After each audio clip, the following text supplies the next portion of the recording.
and welcome to the Nen Show Podcast. I could reference more lyrics, but would you guys even notice?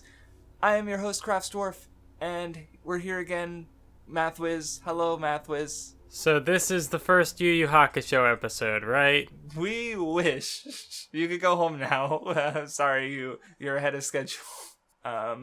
We're almost done. Yes, in my place will be a 24-hour loop of the YuYu Hakusho opening. I'll just be gone for the whole podcast. Bye. Yep, and there it is. Comments. I had comments.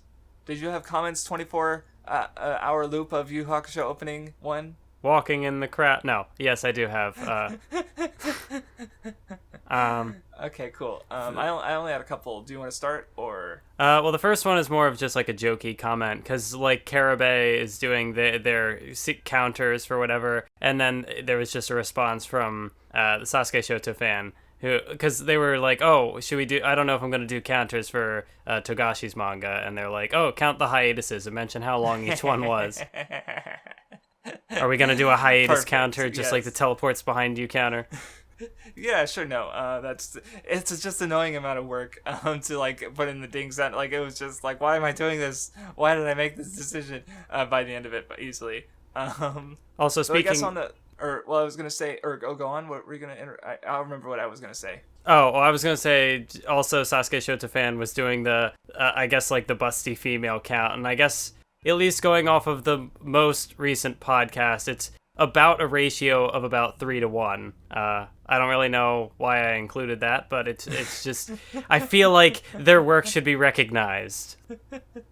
Yeah, though I will say about the counters, I do, because Karabe has been counting, like, for the fake deaths, he counts the characters who, the number of characters instead of the number of times a fake out happens, like, which I just kind of disagree with, because it's like, you know, the end of Tenro Island, and then the 2 in Tartarus with the guild exploding, and the shape-shifting of the cube, where that, you know, got rid of everyone except for Lucy. Like, those are individual moments. I wouldn't count them for, like, the number of characters involved in that. So, that's just a personal disagreement. He can count whatever he wants, but, like, I don't know. A fake out, it's not like, it's I don't know. It just seems kind of weird to me. Anyway, I had from the Tartarus episode, because we were talking about the sexualized vulnerability thing, and like Hannelore pointed out that I talked about that in my Made in Abyss video, and I didn't have a problem with it then. And I mentioned to you in private, Pedantic Romantic had a video, maybe I don't know. She had a video on High School of the Dead,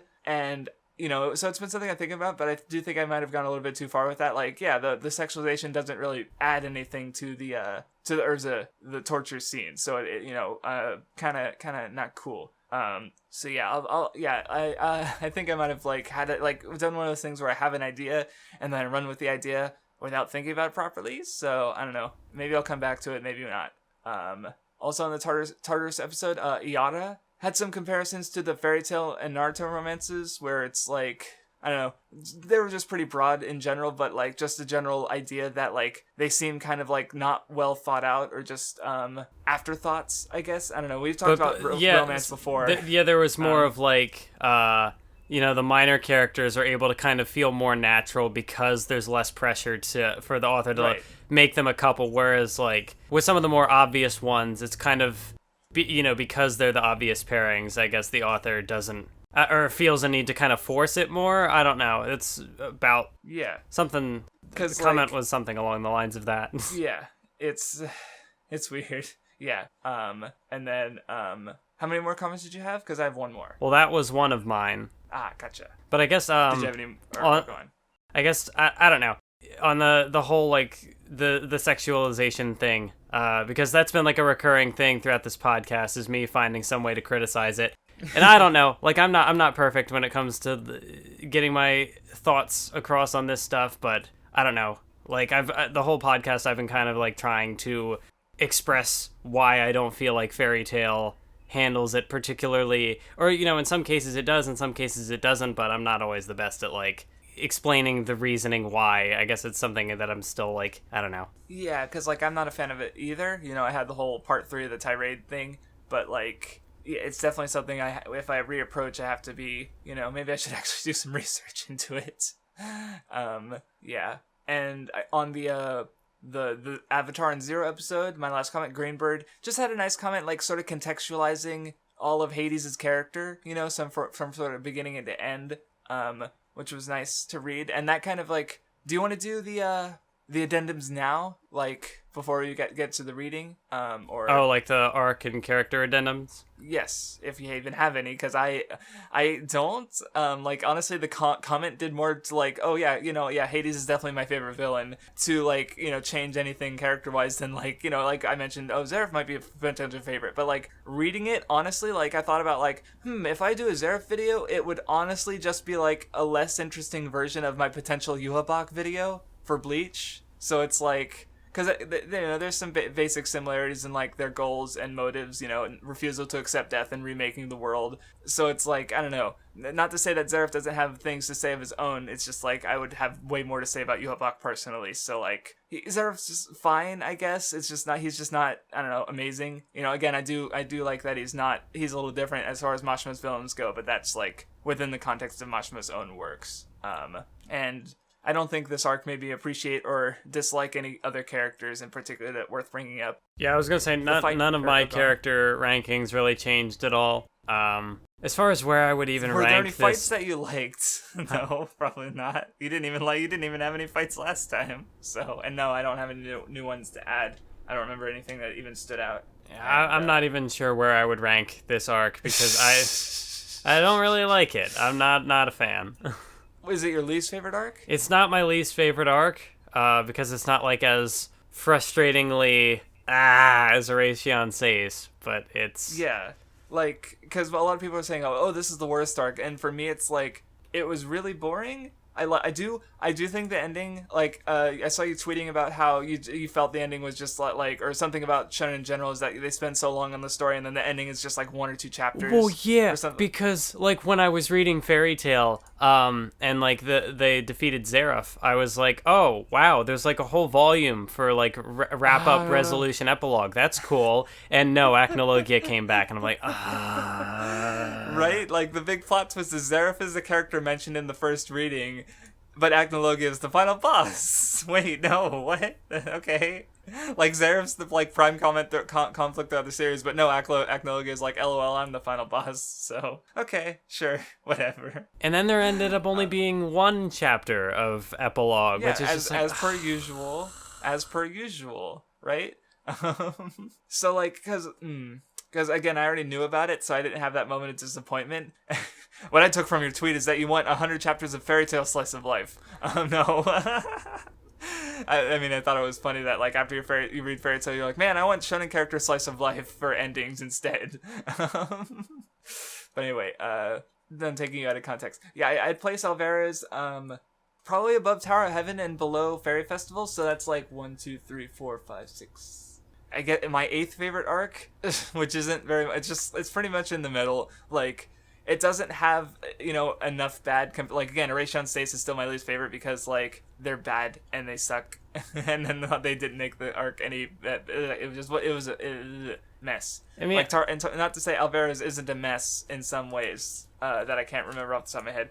But it had, like, again, the resolution to, like, Natsu and Lucy's conflicts and such. Like, yeah, I mean, I guess Natsu I'd give this arc, you know, about a similar rating to what I gave Tartarus. It's somewhere in the middle, because it has good moments buried in there somewhere. You just got to dig them out.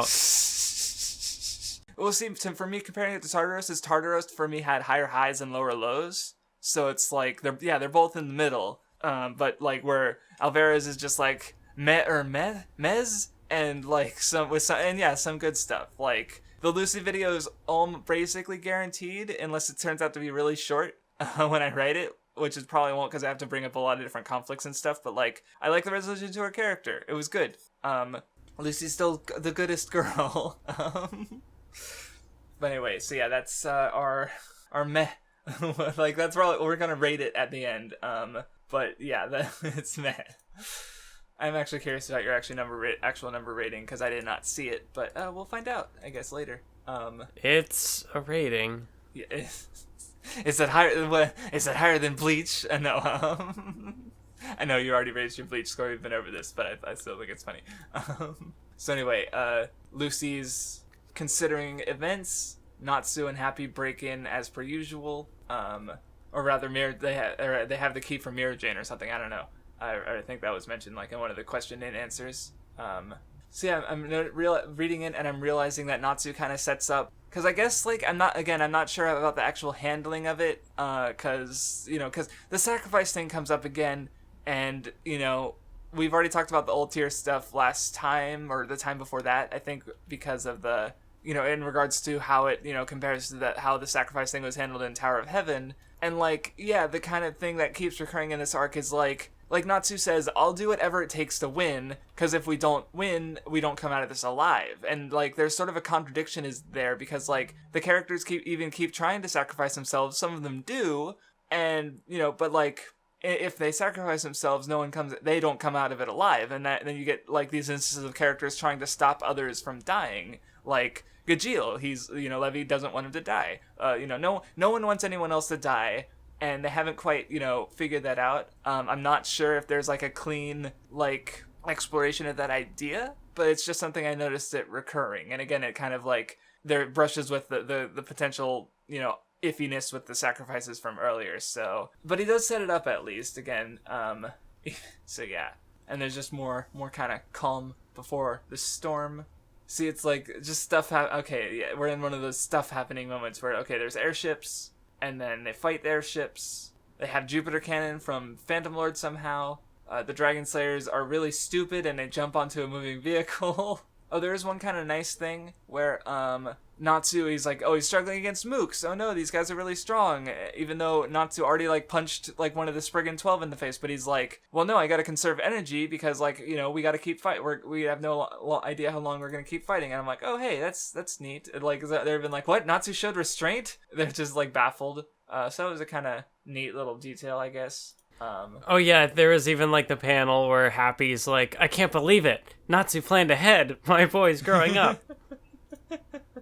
But anyway, Wallito comes. He also broke through the Jutsushiki because he's not human. Oh yeah, of course, freed using his power to put like a whole barrier around the thing. So it's a way for his perfect defense to not be perfect.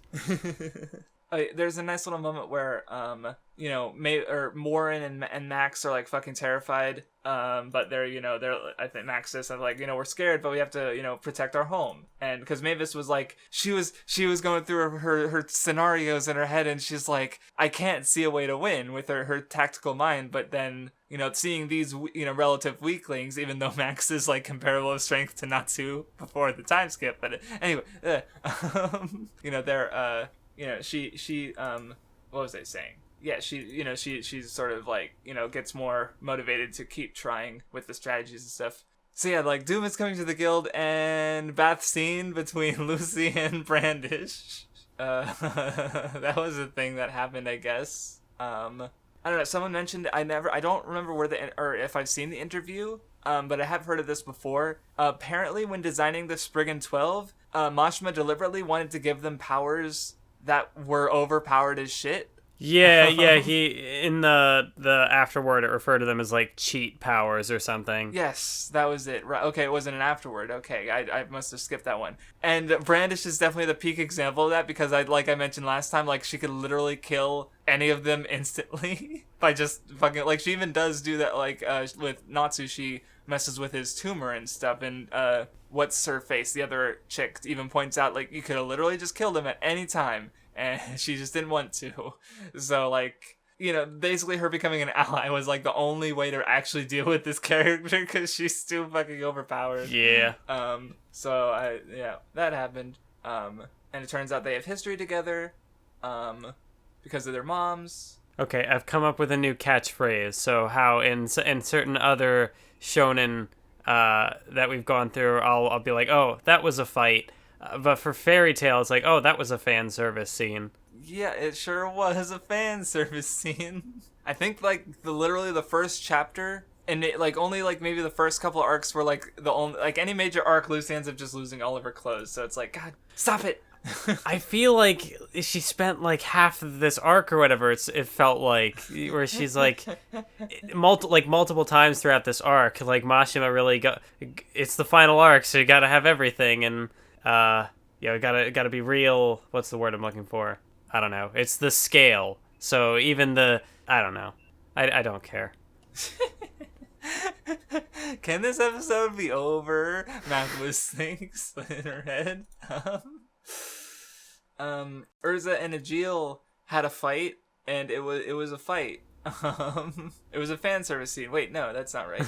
I don't know. I mean, I guess I thought like the conclusion was cool because like she used a light armor to help her guildmate see through the sandstorm and shoot the guy. But actually, I don't even think that was the end of the fight. I think something happened after that, but I don't remember what it was. I don't. I'm scrolling forward to try and see it, but I don't. Yeah, it looks like she just like she used that opportunity to cut him with a water sword and finish him off. I'm gonna be honest. Like this fight must have been so engrossing to me. I actually I've read it at least twice, and I never actually noticed that Ursa got help. Like I just somehow these pages just like were blocked from my memory or something. Like because this makes way more sense that she got assistance against one of the Spriggans, and then because she ends up beating at least one more, if not two. Like Ursa's strong. So yeah, and it's neat that this side character. She's like one of the Visca is one of like those background characters who's like kind of there, but actually, and she actually like helps in like a meaningful way. Where I think the only other one who did anything like that was Warren. So that's kind of nice. And I guess that ties into the because like I guess again thinking about what the characters are saying, because Gajeel's talking about gods and shit, but Ursa's able to have faith in her friends. Yay. Oh yeah, and that's right. The sandstorm kicks up like dust and pollen and defeats. Like that's it. The other thing is like coming up with overpowered, character abilities would have been neat if like he thought of like fun ways to counter them or something like that. Which doesn't really happen because like here you have Brandish being defeated by her allergies, and later you have Jacob, I think his name was, with the he was. Oh no, there was more going on in the fight, but he has a weakness to seeing attractive women. Like he can't do it. Like what Freed pretended to have back on Tenra Island. So it's like, and it's just kind of it doesn't integrate the two ideas. Like it's different when like, oh yeah, he has stand abilities, water. That makes sense. She has growth abilities, pollen. No, it doesn't make any sense. So it's like, whatever. It's just, it's not very interesting, I don't think, personally. So anyway, Wallito, he has like counter, where it's like his machines can use the weaknesses of others. And so they win by fighting the ones that were made for other people. Which is literally just like, that's the trope. It's like they just swap partners, and that's what happens literally every time. So what a surprise. Though there's also the bit where Ichiya comes in, and they think it's Laxus as first because he's using thunder perfume, and so they're disappointed. But because he couldn't find a weakness at first because he's got too many weaknesses. But he's also accounted for his weaknesses, I guess. And Ichiya and Freed beat him, though of course he's only the doll body, and Laxus gets a fight with the main body later. Anyway, it goes back to the real Wall at the ship, laughing about his body being defeated, and he fires a laser, and Ichiya blocks the laser with Christina, which gets destroyed.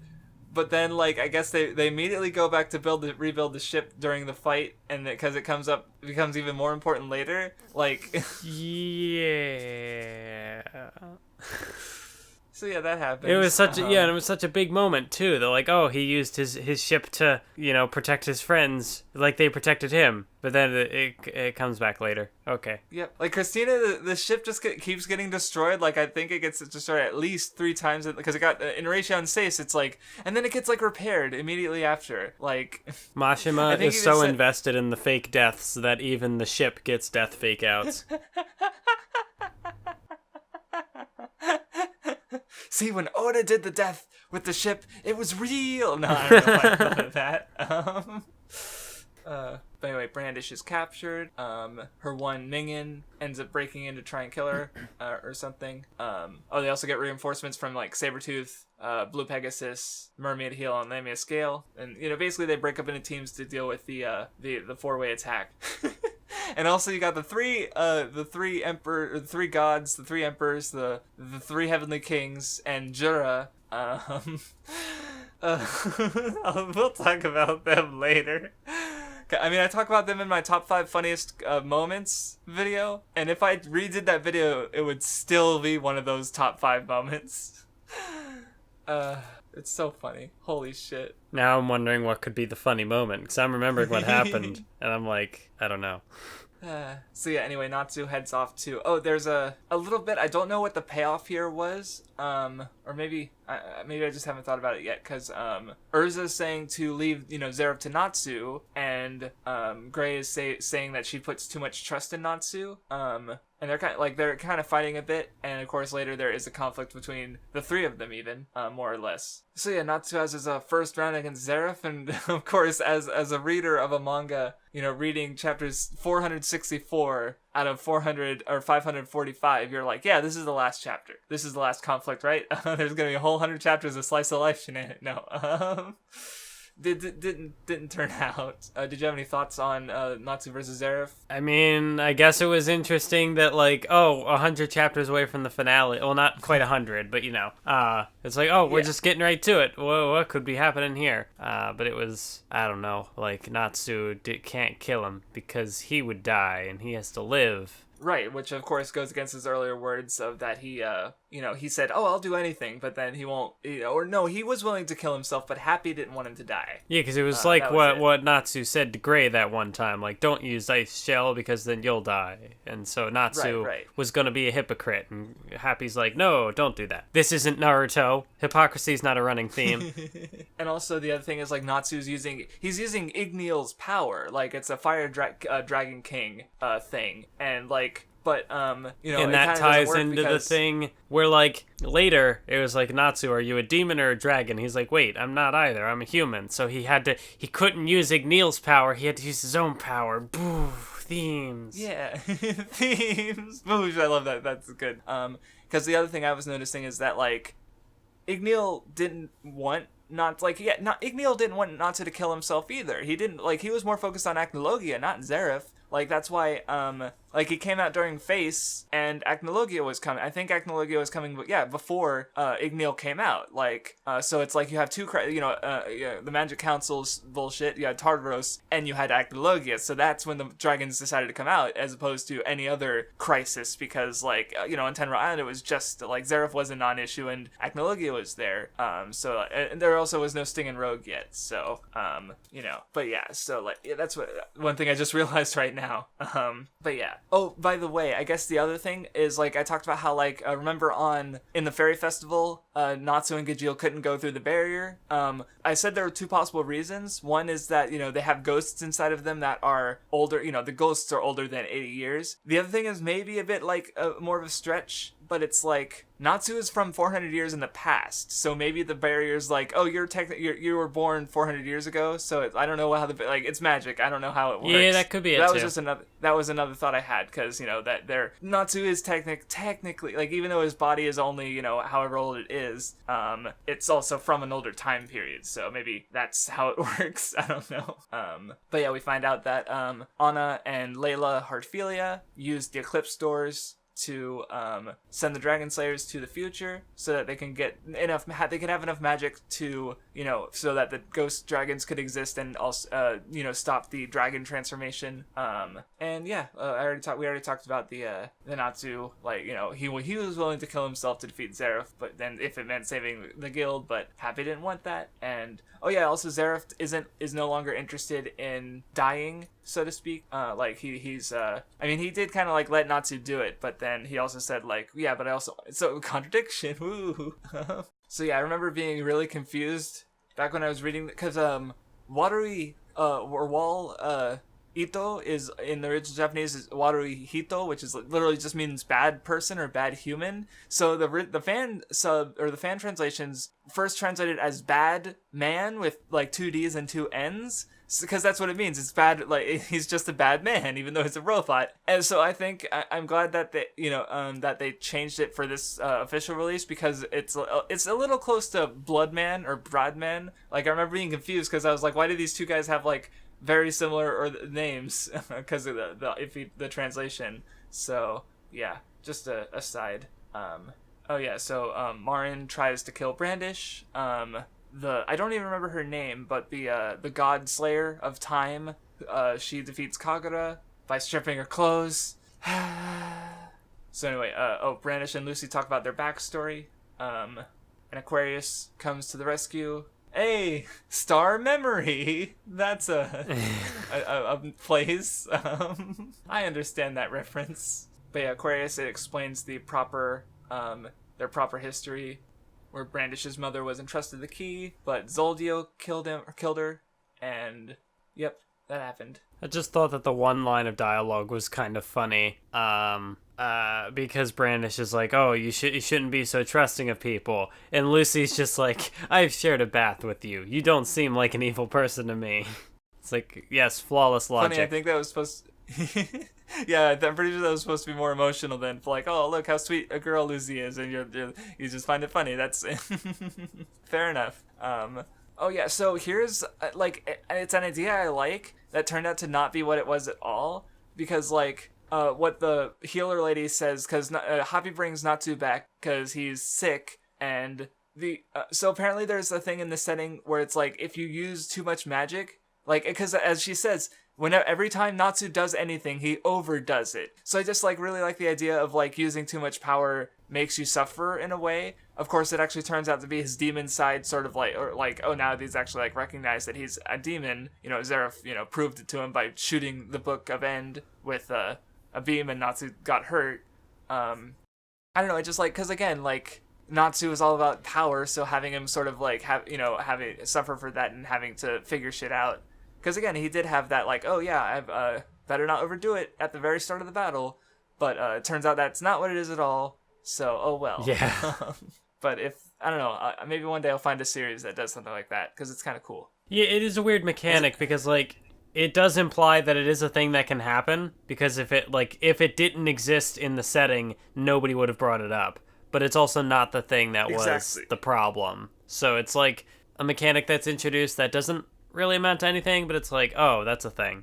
Yeah, and Natsu would be the perfect one to have it, because again, he overexerts himself all the time, so that's his main fighting style. That sounds like a character arc, but oh no. Yeah, see, and that's the thing, is even with these moments of Natsu having his identity challenged, but it's what's really why does it, where's the arc? How does this, I don't know, I could do a video explaining Lucy's character arc. I could do a short bits explaining Gray and Ursa. Natsu is just a few disconnected, he's just more a few disconnected beats. It's just, he just exists. And sometimes he knows the main theme of the arc, and he talks about it to the villain while he's beating the shit out of him. Craftsdwarf, that makes him the perfect protagonist for Fairy Tail, because isn't Fairy Tail all just a giant seam of disconnected beats? You cracked the code, Mathwiz. You're a genius. You need to read the rest of Masha's mangography and tie it all together with how disconnected it is. I don't know. Yes, tie it, connect the disconnections. There we go. A Mathwiz Fairy Tail or Red video would be amazing, though. I want to die.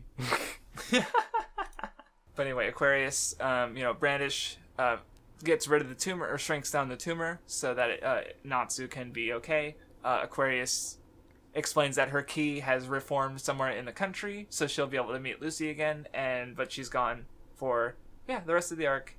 She doesn't actually show up again.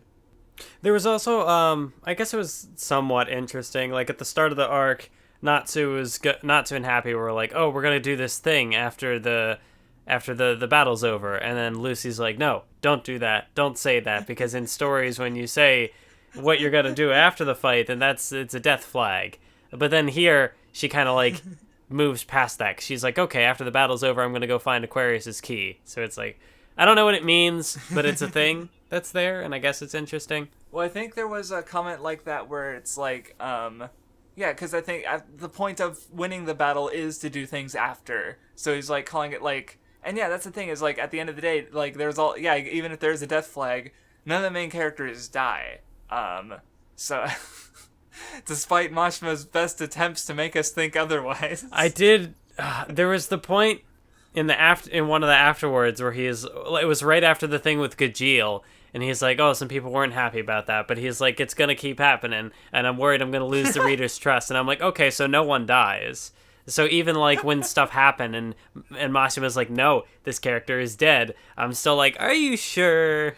Are you sure, Mashima? See, and my question is like, I mean, again, Karabe's count is inflated because he counts, like one like moment as 28 fake deaths, which I guess, it's fair in one sense of the word, but like, how has he not lost the trust of the readers at this point already? Yeah. Like, I mean, I guess there is a thing, it's like, because when you get to the end of the series, all bets are off, like anyone can die because this is the end of the narrative. There's no reason to, like, because a character reasonably should only die when their arc is complete, or if it's meaningful that it goes incomplete, like, because if you just like, oh, that they had a perfectly good arc they were building up and they died for no reason because shock value, that's pretty lame.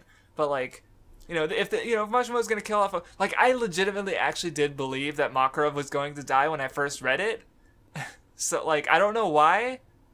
Maybe I thought it was a good death scene. I was like, finally, because again, after all the fake deaths, like at Anime Expo, me and what were at the Gigak versus Anime Man panel, and there was like they got a question. They just did mostly just a Q&A, and they were like, what's your least favorite death in anime or something like that, and they didn't want to answer the question because of spoilers, but I think it was Gigak who said, like, Makarov because he doesn't fucking die, or something like that. Like, it was his least favorite death because it doesn't actually happen, or something like that. So, that was funny.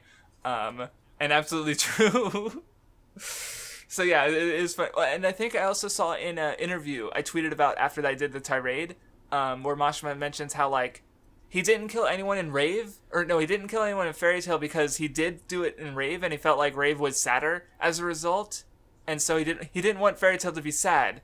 But it's like, why didn't you just stop with the fake deaths? Stop it, Mashima, please. Yeah, if you don't want characters to die, don't try to make me believe that they're dead. Like again, it's not this is a shonen series. I'm okay with optimism and characters surviving. Why are you trying to convince me that they're dead, though? You can't have it both ways. Because there's definitely times, like, even in Fairy Tail, where I just sort of blazed through it, and I'm like, yeah, they're fine. It's just an end of chapter cliffhanger. I know they're not actually dead. If there's just some ambiguity, and like, instead of just like, again with Gajeel and Makarov, it's like these big death moments that it's like, yeah, if they died, this would actually matter maybe, but like it doesn't. And so, like, because that's the thing is, like, when you have like those, like, again, I'm thinking about Dressrosa, where oh yeah, I can't wait for Luffy to come up here and see her corpse law. Like, it's you don't see his body, he's not dead, it's like just knowing narrative. So it's like it's at the end of the chapter. So it's not as compare that to Pell, where you do have like a meaningful death that doesn't happen, So. Next time on the Nen Show, we will be covering Eden Zero, Mashima's ongoing manga. That is the sound of me dying. See, I know like exactly what button to press now to get Nathus like gagging on recording. Oh god, and fear. Anyway, now we get to my funniest moment because Oh, it's the part where Gray says Sunny with a chance of Laxus, right? No. That's when he goes full musica and just like he goes full insane in the membrane, you mean? Oh god, I'm awful, I know, I'm sorry. Why did you say yes when I came to you to do the Nen Show? I get it, I'm sorry. So anyway, Selena has defeated the three gods of Ishkar and Jura.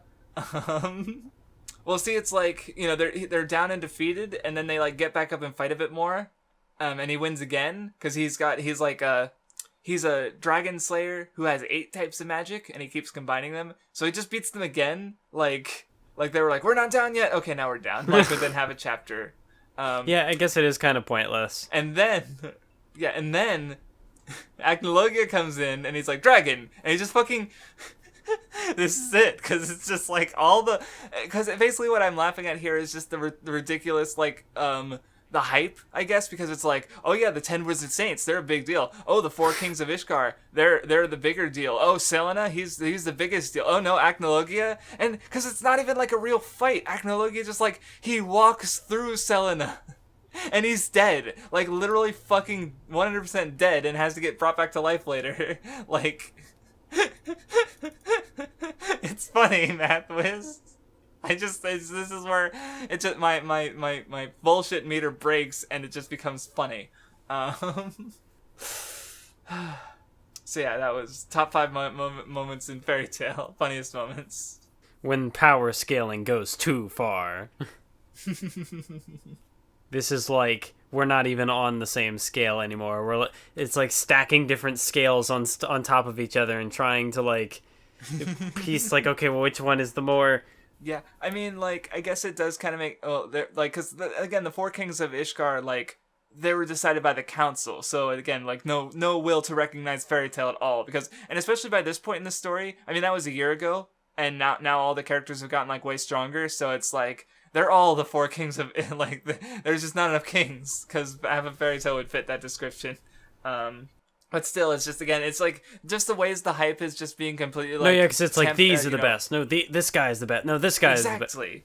It feels like, you know, fifth graders playing pretend kind of thing. So, it's just funny. So anyway, Laxus, he's still got the anti-Ether... shit from Tartarus, again a year ago, and Gray's talking to him about it. Oh, I didn't notice this until like flipping through just now, but I did notice Juvia has the sleeping bag for 2, because she tries to get Gray to sleep with her in it. But then later we see Ursa in there with her, and she's just like, she's got the dumb expression on her face. I did not notice that just flipping through. Levy and Gajeel have a moment. Gajeel arrests her for self-deprecation, because she's like, I'm not really strong like everyone else, and I don't know, they're good. These two they're cute. Yeah, I'd say like if I had to choose like a top ship in Fairy Tail, I guess it'd be Gajeel and Levy. Yeah, I mean, well, what else? Like, I mean, I would say like Gray and Juvia, you know, have I guess a bit more like interest. Like again, the moment in Tartarus was actually like, oh, I'm thinking, which makes it like the next most, or like one of the more, like we talked about it, where it's like, damn it, this is probably like the most interesting romance in all the ones we've read so far. Somehow, it's fucking Gray and Juvia. But no, Levy and Gajeel are great. So anyway, then we get the setup for a couple more fights. Laxus runs into Wallito, and you have Wendy and Sharia with the I don't know her, Demaria, I think is what her name. Yeah, Demaria, that's her name. That's a fight. Which one happens first though? Because they're kind of happening. I'm just flipping through. They're kind of happening at the same time, but it looks like Laxus versus Wallito happens first. I know what the answer is, but I'm gonna ask anyway. Do you have any thoughts on this fight? I mean, I guess I thought it was kind of cool how like, I guess like Laxus using the anti-magic or whatever the heck it was called, to yes, that was like cool. Heal the anti-magic with anti-magic. I don't know, but it works because he's like, oh no, I'm dying. Oh no, I'm alive because you killed my dyingness. Yeah, no, it was you know, I'm deliberately cool. well, I'm not even deliberately phrasing it in a stupid way. I just am phrasing it in a stupid way for no reason. It's okay, Mathwiz. You tried your hardest, and that's what shonen are all about. Yeah. And yeah, there's also like a connection to like Mavis. Like we see a flashback of Mavis talking to Laxus about Yuri from Fairy Tail Zero, and like, you know, she connects them because it's like, Laxus isn't letting himself being held back by his mistakes because they both fucked up in ways that like really, you know, nearly hurt, you know, their guild. You know, because Yuri, he wanted the treasure. He was trying to surpass Mavis because he had a complex about it, and then he turned into the dragon and nearly ruined everything. And then Laxus, of course, did the festival, but they're still trying regardless of their failures. So And I guess See, I'm not sure because I'm not sure if I'd call that a weakness because for a moment I tried to tie it to the earlier conflict because the Wallito version was reading the weaknesses of his opponents, but I don't know about that. But yeah, it was cool. So there was a dumb little thing that also made me think, because, the whole thing with Gray is that he moves slow. That's his whole thing with Juvia, is they've been slowly making progress, because that's just how Gray works, and he's been slowly overcoming, Ur's death and shit. Whereas with Leon, Meridi comes in, and he sees her, and he's like, she's cute, and I'm like, but what about Juvia? And I'm like, oh wait, no, you move fast, so... I kind of wish that they kind of, went... Had him do it even more, I guess, just to drive it in, because he's the dynamic one. He goes quickly, so he's just like, oh, you're cute. Oh, you're cute. Oh, I don't know. I just thought about that when he did that. That's another one of those things where they could have taken the running gag and paid it off. Yes, what was the? Oh yeah, because there's the fight with the girl who could stop time. Jacob, who. And that's right, she strips. Oh, there's a couple, because it also could have worked with Jacob, because Juvia started stripping clothes too, like Gray. And she's an attractive woman, so if she'd done that, even on accident, it would have fucked up her Jacob. And yeah, Dimara, she was, I thought of it more from her perspective, or not perspective, but her power is the one that she catches people off guard with her speed, and she it makes them embarrassed by ripping up their, so... you would have the characters who would just be totally unfazed by it because they just do that anyway. They wouldn't even need her power to do that. She stops time and she's about to go rip up their clothes and they're already completely naked and she's like, what the fuck? Because they stripped. And that's how they would win, and that would have been a cool payoff to this running gag that had been going throughout the entire manga. But Mashima didn't do it. He didn't think of it. He did do it with the dragons. Maybe not a major payoff, but the dragons, they used the motion sickness on Acnologia. That was good. During the chase sequence with Christina, they turn off the crystal that makes it so dragon slayers can be on the ship okay, and then Acnologia throws up and falls off the ship. No, yeah, it was good. That was good.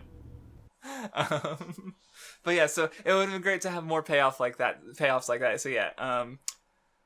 So anyway, the actual fight with Dimara. So remember how during the Grand Magic Games, because you said, oh yeah, emotional moment that happens later, and I was like, yeah, when Future Lucy died, and you're like, no, when Ultier had her thing. Yeah, she's in. It's weird. Did you have any thoughts about Ultier being? I don't know. I don't even know what to say anymore. I mean, I think I kind of already. I'd already said it before. If we weren't covering this for the podcast, I wouldn't have made it this far in Fairy Tail. So it's there's nothing that would make me drop it. But this is one of those things where it's just I don't know. I've stopped thinking about it.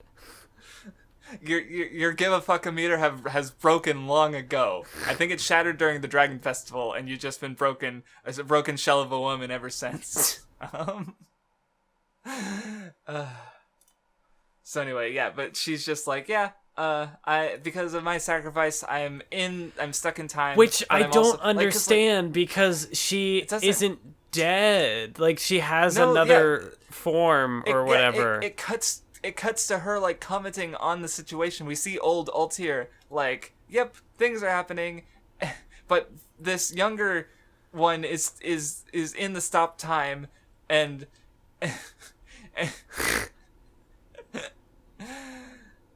but then there's also the space between time that comes up later. So I was like, oh, is Ultier gonna show up there too? No, and she didn't. You're right. I didn't even think about that. I guess because he's not a dragon slayer. Or something. I don't know.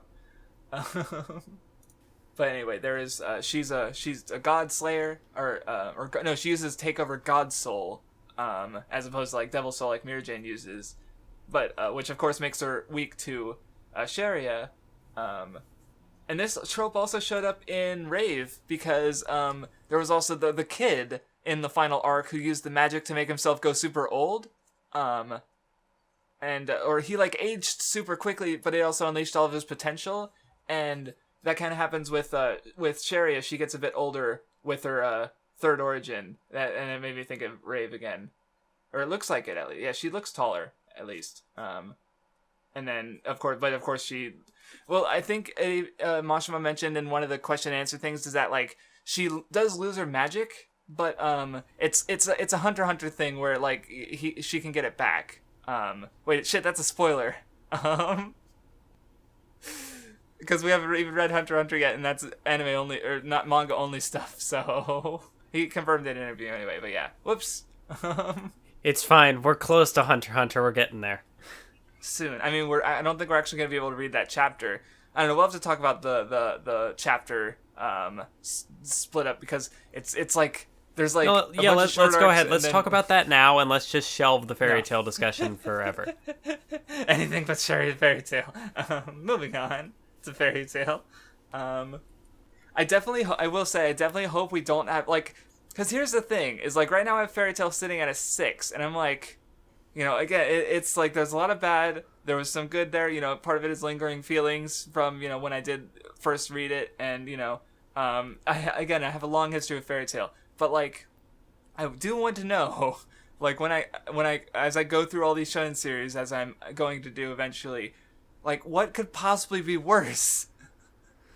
Like, am I just broken, Mathwiz? Am I the one who's broken? See, the only yeah, for me, like the only other series I could see maybe being worse is Seven Deadly Sins. Ooh, yeah, that's right.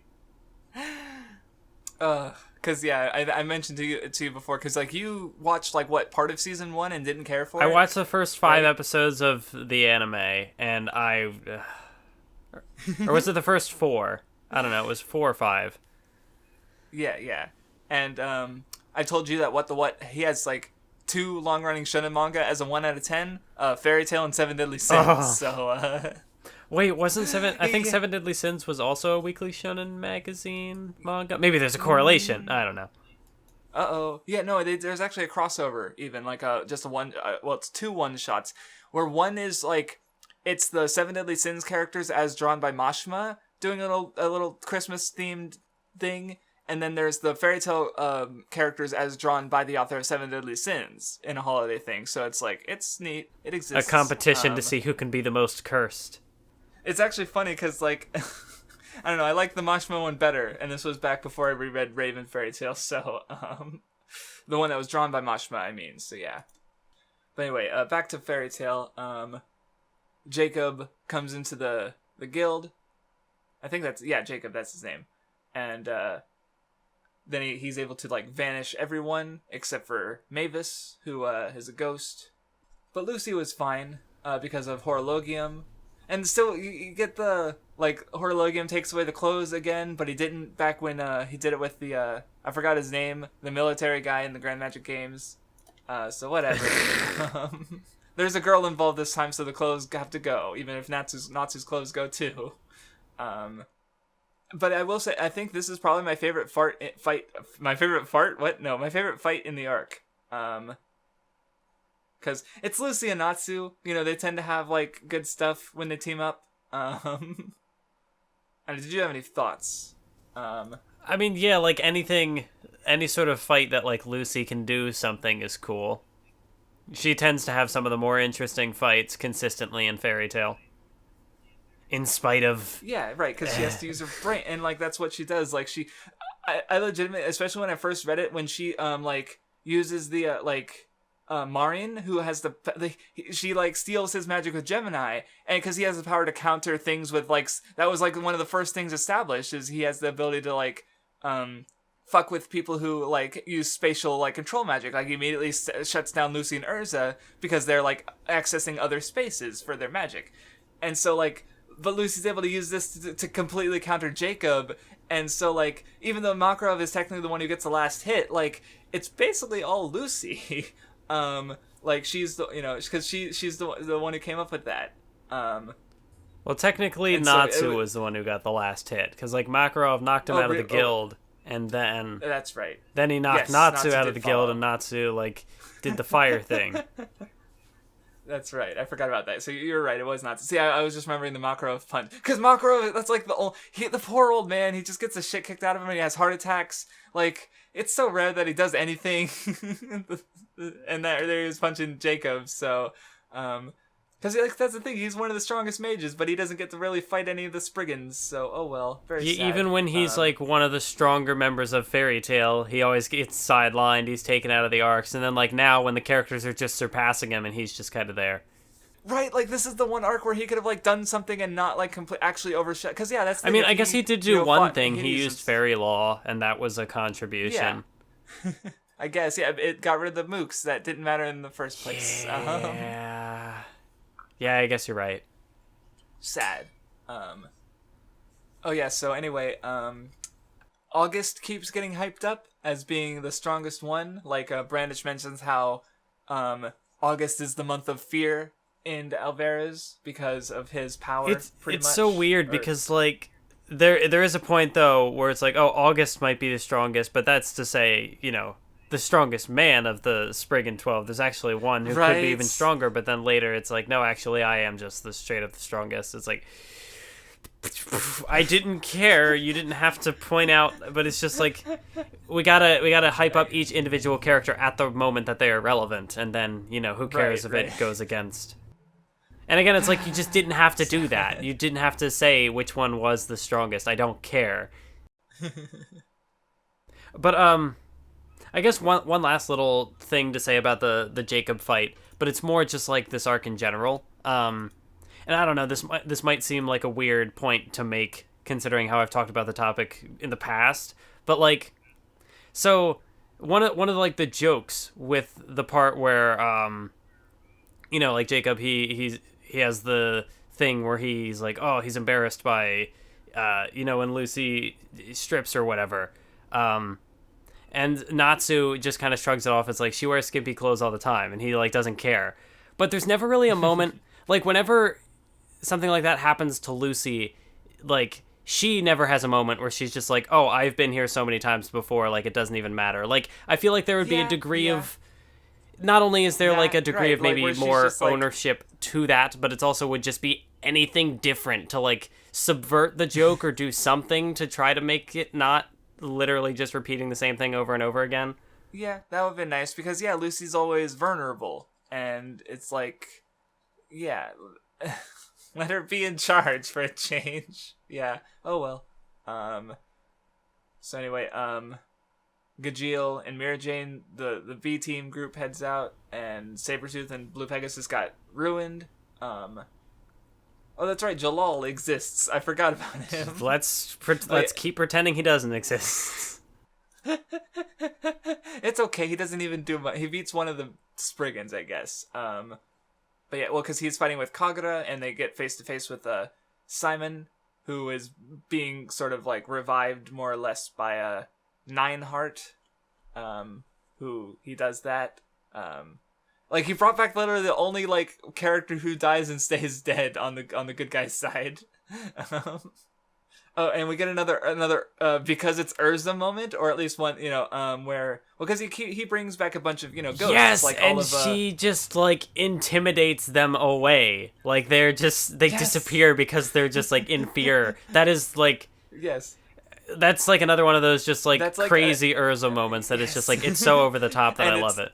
It's also infamous. Well, it makes sense because it's like he's bringing back these ghosts to instill like fear in his enemies. Like, oh yeah, look, it's, you know, Gray, the person whose death you haven't overcome, or have you overcome, you know. But with Ursa, he's bringing back people she beat the fucking shit out of. So it's like, what did he expect to happen? Like, who's the one who fears who? Like, these are the last people he should have summoned. Because, yeah, she just, like, goes, because it's Ursa, and fucking, like, intimidates them into fucking vanishing, and it's so, yeah, it's good. I liked it. But, yeah. Now I'm remembering, Juvia, which I don't know why I find this funny, but there's, the part afterwards where, you know, like, Kagura and Jellal come back, and Ursa is, like, you know, she's injured from the whatever, you know, the attacks from the revived people. and then like Kagura's like, oh no, she's hurt or whatever, and then Jellal is the one who gets all pissed and he's like, I have to take vengeance for Ursa. I don't know.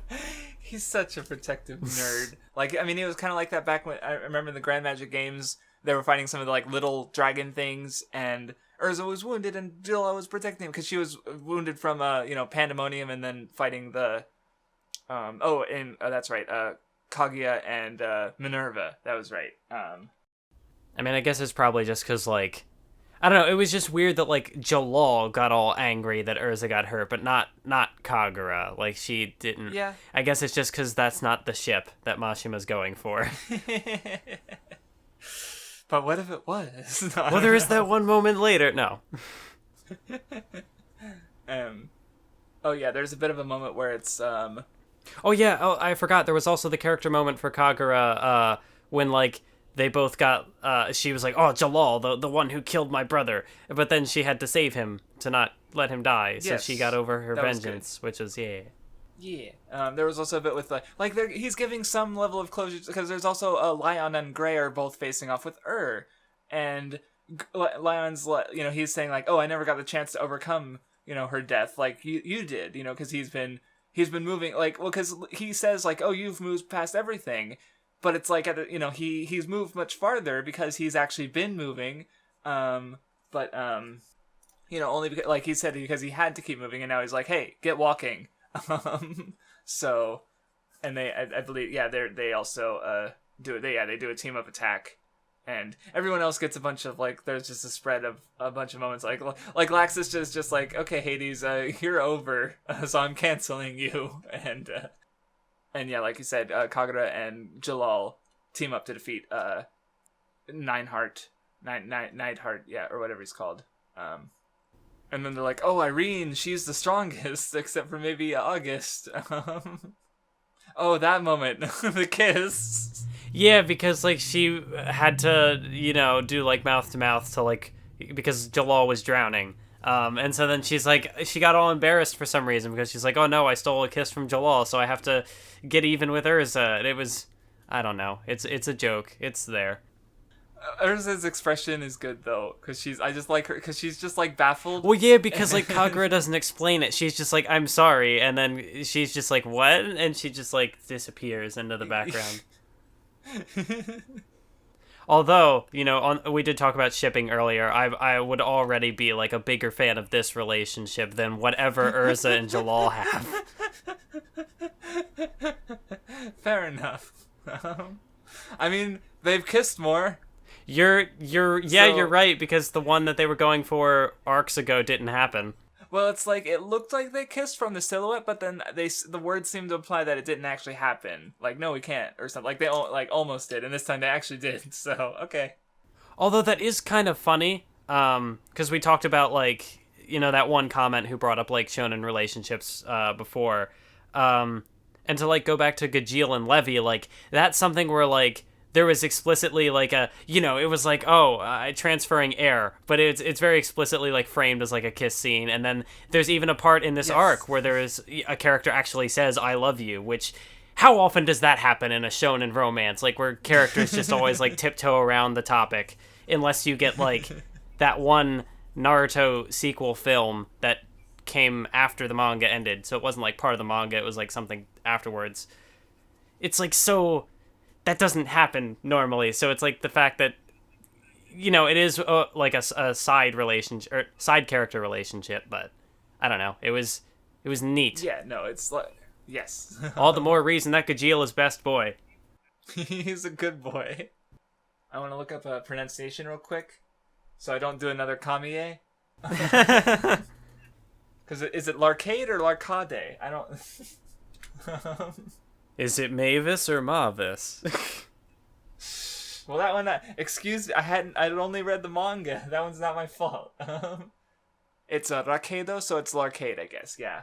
But yeah, Irene, she comes in with her henchmen who are actually swords, and she changes the whole like country and jumbles everyone around. Oh yeah, Brandish makes Happy grow to a giant, that happens. Oh, okay, so Kana has to like kill Ghost Mavis to get her to return or come out of the crystal, basically. And this part confused the shit out of me because I had not read Fairy Tail Zero. So Mavis is comparing her to Zera, and I'm like, who the fuck is Zera? But Zero was even mentioned in Fairy Tail, like even in the... I know, but I did. Well, what confused me because there's like I'm just, well, keep in mind this was past me and he was even stupider. Because I remember when rereading it, I didn't get this, like, there's this panel of like, what if Zara was like Kana and she's like drinking and dressed the same like, and stuff? No, and never mind. Yeah, I don't think I knew what it was happening. Basically, this was past me. He was stupid, like I said, extra stupid. I mean, oh yeah, and there was a question answered that I hadn't quite got because Sting is currently the guild master because I wasn't sure before because Minerva left the guild and she was the daughter of the guild master.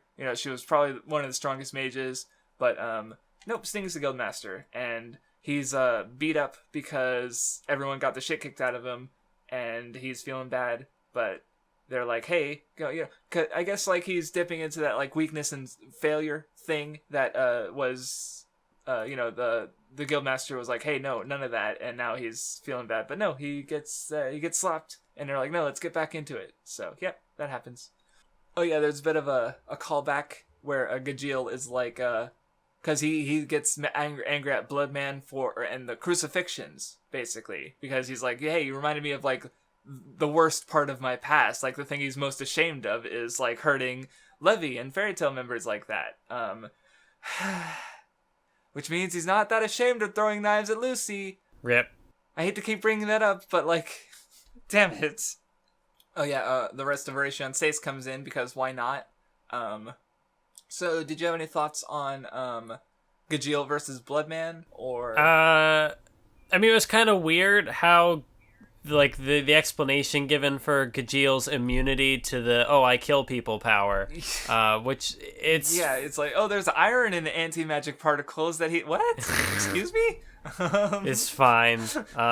It's but like I guess the cool part of this fight was more like the after the fight when there was the callback to he said you made me remember the worst part of my past, and then later he has to kind of like relive it, but under a new context, because when he's getting sucked into the death portal and he's like, no, Levy, you're not dying. And so he had to like restrain her at like he did back in his first arc, but then she breaks free because she character development, and then she doesn't save him anyway because the cat boy stopped her.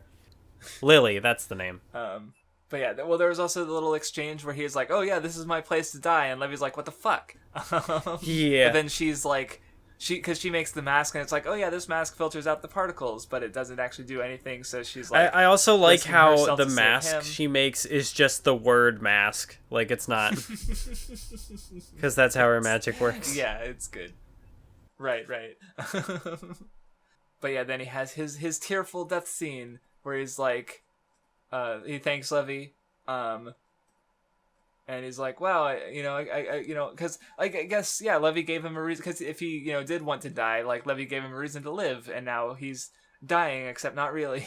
So, I forget if I got a little emotional or not. And I think I did. Like at this, even though I knew Gajeel was gonna come back in like literally like 2 chapters, I still got emotional because it's Gajeel having emotions and cry. Like I don't think he's like cried like this. Like this is. Gajeel's a good boy, even though he threw knives at the best girl. I think I'll let it slide, you bitch. Gajeel. Oh, man. Yeah, no, for me, I didn't really feel emotions. I was just kind of like, no, why is my aesthetic character dying again? Yes, no, I love that you sent me, like, your why does my aesthetic character almost always die? If Oda kills Smoker, and then, oh, wait, no, he's fine. I got a good laugh out of that. I'm sorry. It was funny. Because, yeah, you're right. Deidara and Gin... Shuda didn't die, though he had, like, a couple near-deaths because it's fucking Mashima. Gajeel has also had near-deaths. Smoker's been okay, though. But the story's still ongoing. Shit, I just realized, like, who's your aesthetic character for Yu Yu Hakusho and Hunter x Hunter? Like, you've already read them or watched them. I already know who my aesthetic character for Yu Yu Hakusho is. Gotcha. Okay, we'll get to them then. Don't spoil it. Okay, so anyway, Acnologia bumps into Irene, but that really doesn't go anywhere because I think she just shuffles the deck and rearranges where everyone is. Though before that, Mest, Natsu, Lucy, and Brandish run into August, and Brandish is trying to, like, diplomacy because he's fucking August. And Mest fucks everything up. Do you have any thoughts while I look at my notes? I honestly am not even really sure why this scene had to happen, because Mest doesn't learn anything from doing this. Like, I thought, okay, well, maybe there will be, like, a character payoff to this. Nothing happens. But then it's also, like, obviously, we couldn't have a compromise here because there had to be the fight with the guy. But then it's like, well, why even have the scene in the first? Because I guess Brandish needs to show some sort of, like, alliance because she's not the evil, but bleh. I feel like this scene is really stupid. No, like, I definitely had a frustrated reaction at first because it's like, Mest, what the fuck are you doing? And then, but I did think about it, like, after that reaction where it's like, I guess to try and take something away from it is like compare this to like what Phantom Lord was, is like you have Phantom Lord who are like, power, they just want more and more power, or Fairy Tail, like, holds back their power with, like, integrity. Like, again, Fairy Law has the restrictions to using it, that make it so, like, the enemy can make it so that they don't use it if they meet the condition. Although Makarov didn't exactly use the condition. I was gonna mention that later because he said it with Hades too, but not this time for some reason. So, like, what? I guess. But anyway. So, like, here you have Mest acting with, like, no sort of integrity or standards. He's just completely desperate. Like, and, like, you have a lot of desperation with the sacrifice and stuff. Like, characters sacrificing and throwing things away. Like, in most cases, their lives. In this case, like, a form of integrity. Like, because that's the thing, is Fairy Tail, like, I think I remember Best Guy ever pointing out, like, oh yeah, with One Piece, it's, like, all the characters, like, when a character joins the crew, it's a big deal. Because it's like the Straw Hat Pirates, they're this family. And, I kind of, like, talk about how iffy the family thing, or I saw the family thing as. But at the same time, like, I feel like Fairy Tail's family is supposed to be, like, inclusive. Like, anyone can be a member of the guild. They have children in the guild. They have cats in the guild. They have former enemies in the guild. So, like, but by, like, basically Brandish, is basically, like, an ally of Fairy Tail at this point.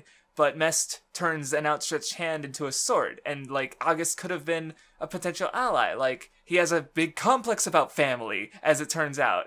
But instead, Mest cut off that opportunity. So it's like, it is frustrating. I thought it was frustrating, but I did think that aspect of it was, like, again, I'm not sure if there's other because again, like, Makarov uses Fairy Law, and, like, he dies but doesn't die.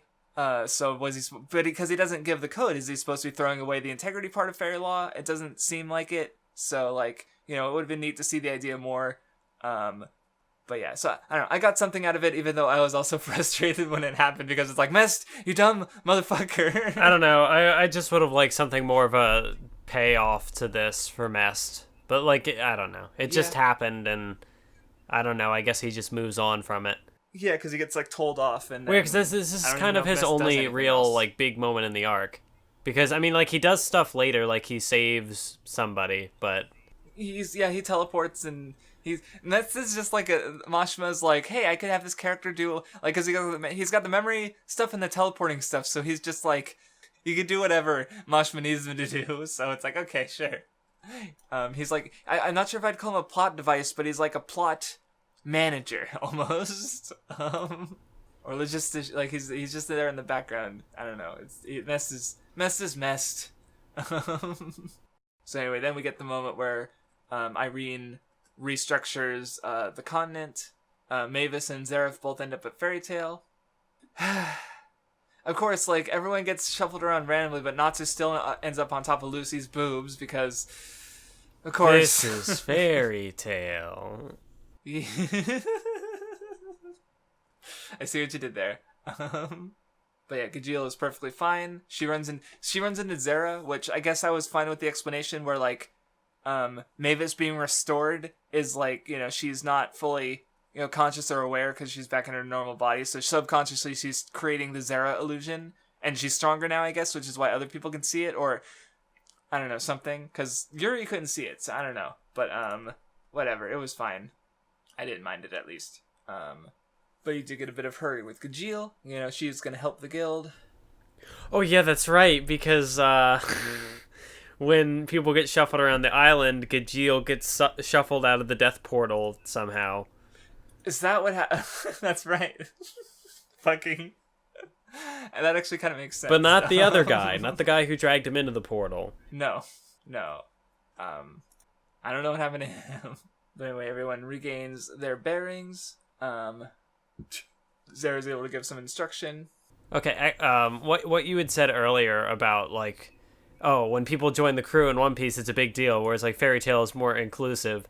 The very next panel I'm looking at here, which is, like, way ahead of where we are in the reading right now, but when, like, the characters are coming back together, and Minerva's like, oh, we were led here by this person, and there's just, like, a little note, which is, like, the character just says hi, and it's like, I'm a Fairy Tail member, because it's no one you would recognize.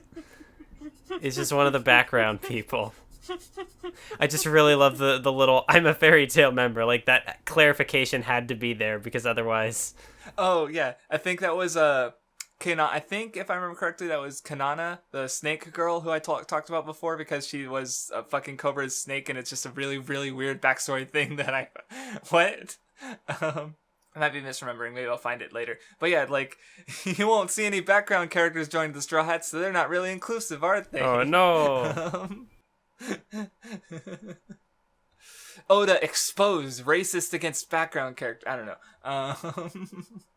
Anyway, Irene defeats Mira Jane easily. Yukino and Angel Sorano finally have hey, we're sisters.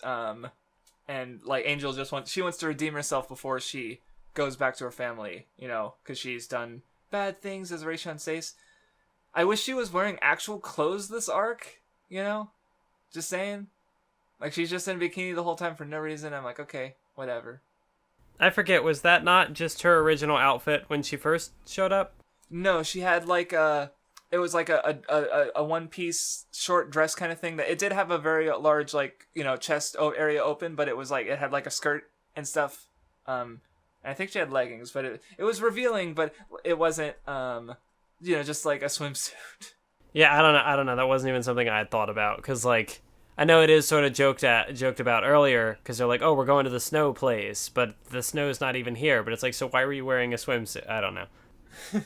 Yeah.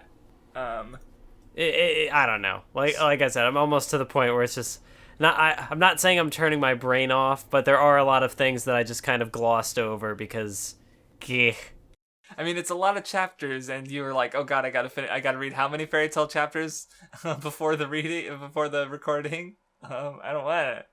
Nobody wants to, Mathwiz, but we're all here. But anyway, Invel, the ice guy, freezes. He like puts a collar on Mavis so that sort of makes her mind freeze up, so she can't think straight. Which sounds like a terrifying power. Like, yeah. Well, it's got like the kind of I think he's like honestly like the only character in this series, because like Natsu has been doing, like, when he was fighting Zeref, he burned away his magic, which I thought was really cool.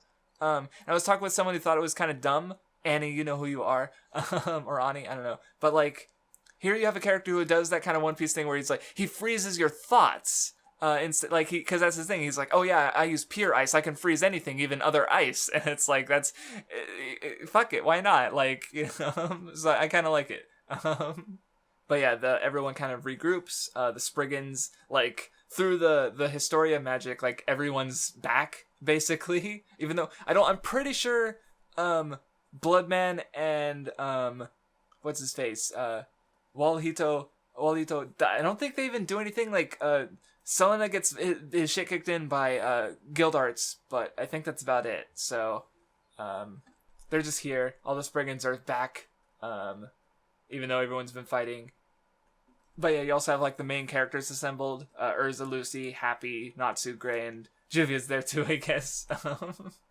But yeah, they're fighting. Selena comes in, and Gildarts comes in. See, I actually got kind of hyped when that happened, just because it's like, fucking, finally you're here, you old bitch. But then, no, it's Gildarts is, I don't know, he's strong. It was kind of hype. He even came back with his new time skip design. Yes, which we haven't seen him since the dialogue-less chapter. I think there was someone on the last episode who was like, yeah, my favorite arc was the 2 dialogue-less chapters. Can we get more, like, just a whole series of those? Yeah. And I'm like, where's the lie? Because Mashima is good at, like, telling, you know, like, he was perfectly capable. I mean, yeah, there was, like, established context of, like, what the characters are like, and the relationships and stuff from previous chapters, but, like, he told little stories without any dialogue, so, yeah, they were fun. But yeah, Gildarts defeats Selena pretty easily, which is, like... Going back to I mean, he was weakened. Like, he even mentions, like, oh, yeah, we need to fight you when you're at your peak, because the revived Spriggans aren't as strong. So anyway, more fights split up. We get Gray and Juvia versus Envel. Did you have anything to say about this fight? Or, because I'm trying to think. I'll just check my notes, I guess. Oh yeah, it was a big fucking Juvia. Like, I kept mentioning Makarov and Gajeel, but Juvia also got, like, a big death scene that didn't stick. Did you have any thoughts about that, or? I mean, it happened. I don't. Okay, you're, like, completely checked out at this point. Though, like, I mean, I guess, like, one thing I did take from it was, like, because, you know, Juvia's always been the one who cares about Gray, and, you know, so she stabs herself because, you know, she cares about Gray.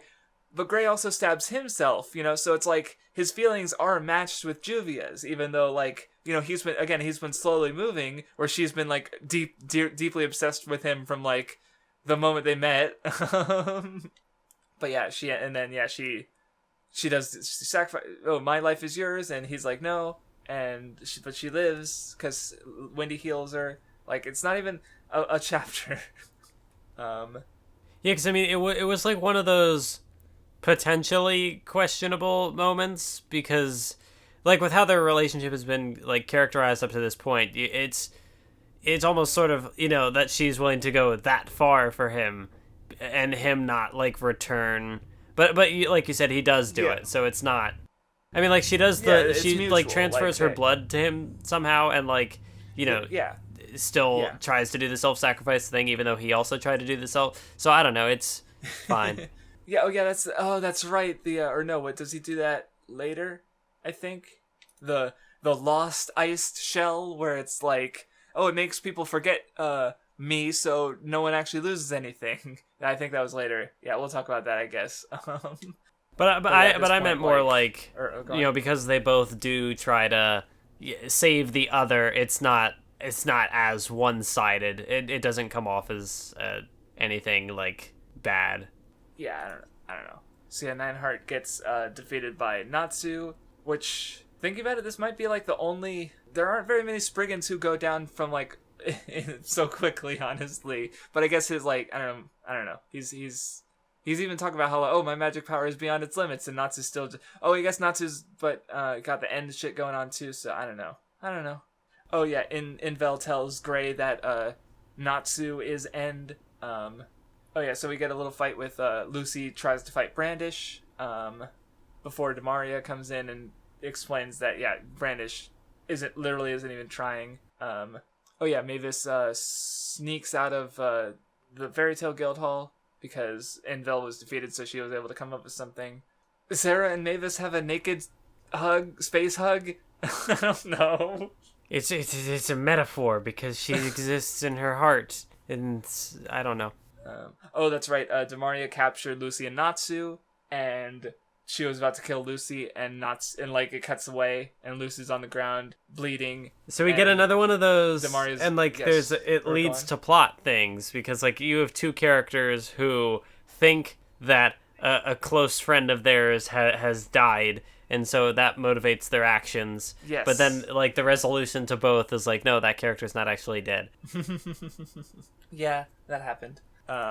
Because yeah, Demario is fucking terrified of Natsu because he broke through like anti-magic like shackles and defeated her easily. So yeah. And the healer lady explains that what's really going on, because it's like, oh, it's Natsu's. It's not really anti-Athena. It's something else. And I guess you kind of get a thing because you were talking about like Lucy being more like comfortable with being naked, because like she goes around like topless for like a few pages, but then when she's called down on it, like she gets embarrassed. So it's like, okay, again, this has been happening for you for hundreds of chapters. At what point do you just like, I don't know. But yeah, then we get Natsu versus Gray. I mean, like, I'm not even saying, like, it had to be, like, oh, it doesn't matter, I'm gonna keep doing what I'm doing. It could have just even been, like, oh, oops, I should probably fix that. You know, anything that's not, like, yeah, just, like, not being embarrassed. Just, like, or I don't know. I don't even know what that noise was. Because that's what she did.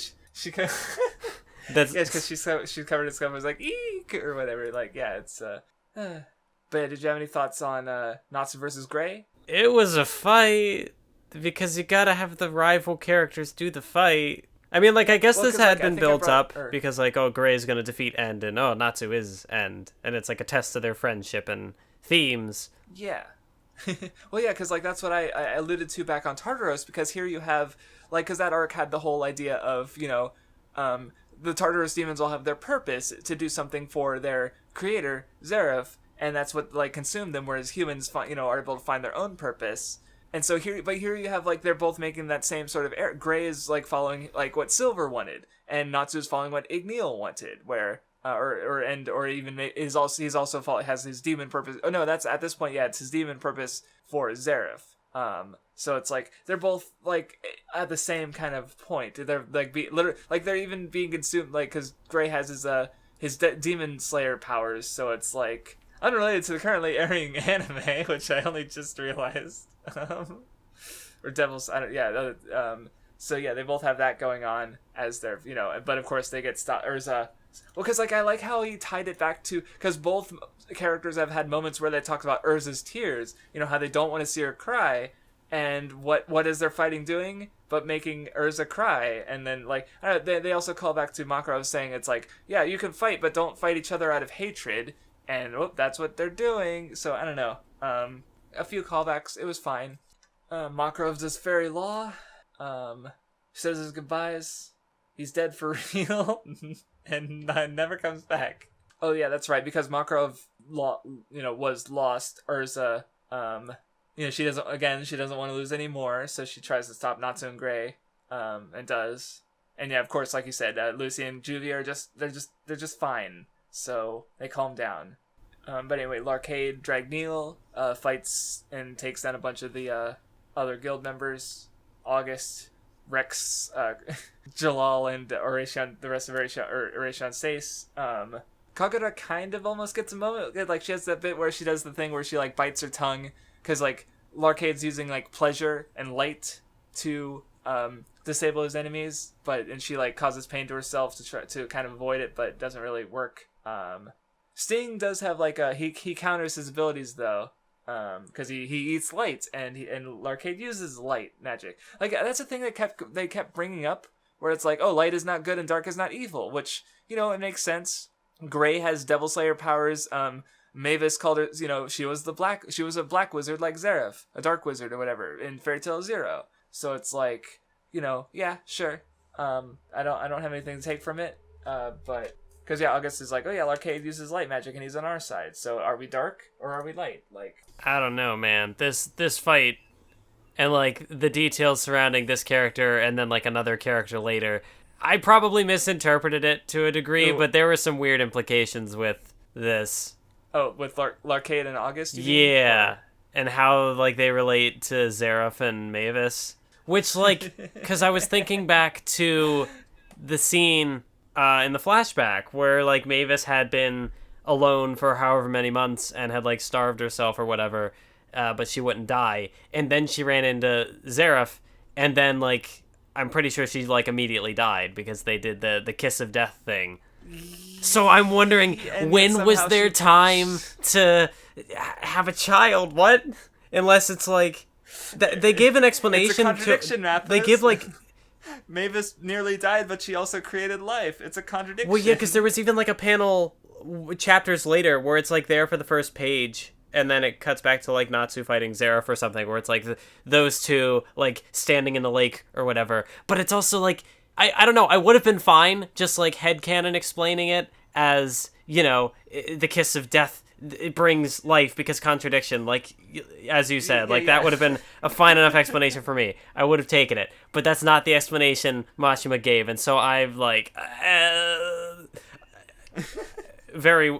No, it's real. It is weird because like they spend like because they obviously L'Arcade is like the red herring where it's like because August is even talking about like himself in the third person where he's talking about him as like Zeref, Zeref's child, and like there's like the next panel is L'Arcade, like who is this supposed to be implying? But then it turns out like L'Arcade's just another one of Zeref's demons, and August is actually the child of Mavis and Zeref. Yeah.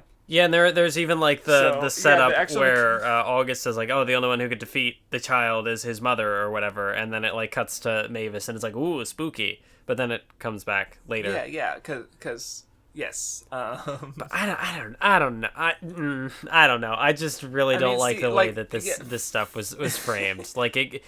Because it even gives weird implications, and like maybe some of it is just I interpreted it wrong, but. Well, because, like, looking at my notes, I remember I didn't even actually note it, like, again, I was just not paying attention, I guess, because I didn't even realize that August was supposed to be, like, the kid at first, like, or something, even when they revealed it, I don't... Well, and then there are little things, too, like, the nature of, what's his name? The other guy, the demon guy, the Dragneel guy. L'Arcade? Yeah, L'Arcade. Yeah, L'Arcade. Because, like, the nature of his power was in pleasure and whatever, and he's like, oh, the three things that humans... desire or whatever is like sex, food, and the third thing I don't remember what the third thing was, but so like obviously that's what the first power is that he uses, is like everyone is like, you know, just kind of like collapsing because it's like, oh, there's this weird pleasure, what's happening, and like it affects Mavis too, which is I don't know. It's something that like it's another one of those don't think about it moments, but like I am thinking about it and it's like, wait, no. Yeah, that is kind of weird now that you bring that up. I mean, now they're technically not related, which is, but it still it's weird.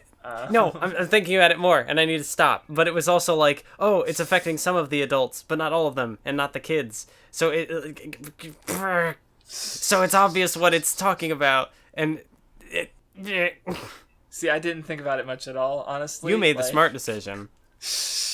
Because again, I was mostly focused on August because he's like again he's talking about himself before we're supposed to know who he is. So, I don't know. There were just the fact that it doesn't like it gets explained later, but it takes so long to get there. There were just like there was a good stretch of like 30 or 40 chapters where I was like contemplating it. No, never mind. I won't even say it. You see the Discord message I sent, but I'm not gonna say it because ugh. I'm going to check it. Oh, yeah. Yeah, I just want to be done with this series already. Holy fuck. Like, yeah. I get you now, yeah.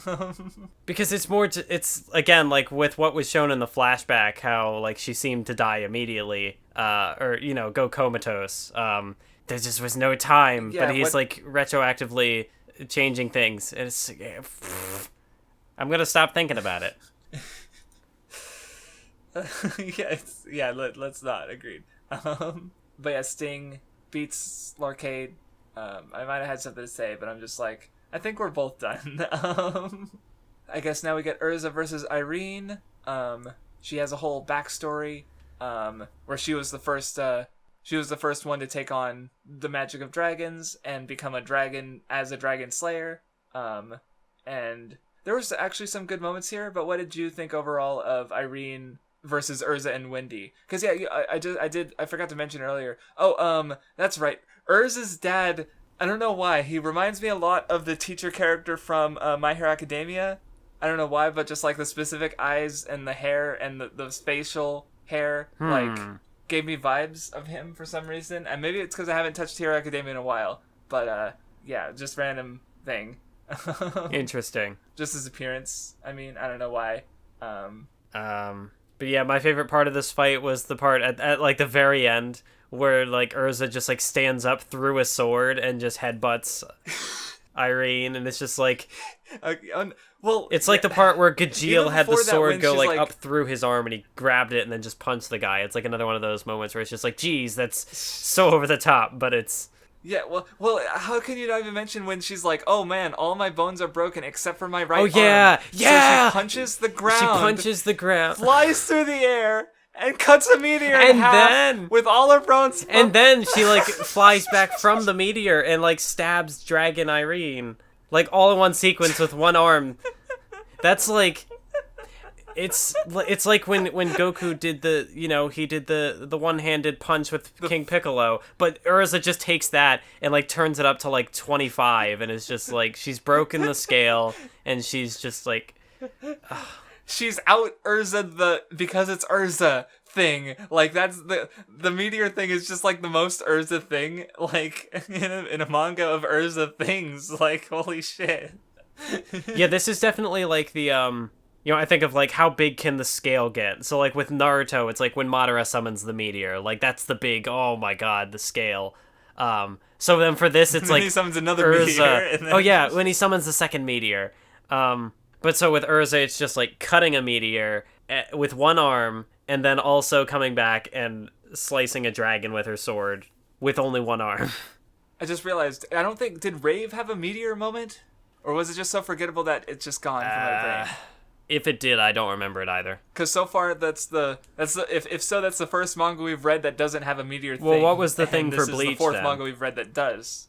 Bleach was the imagination guy that can pop That's pot, right, remember? yeah.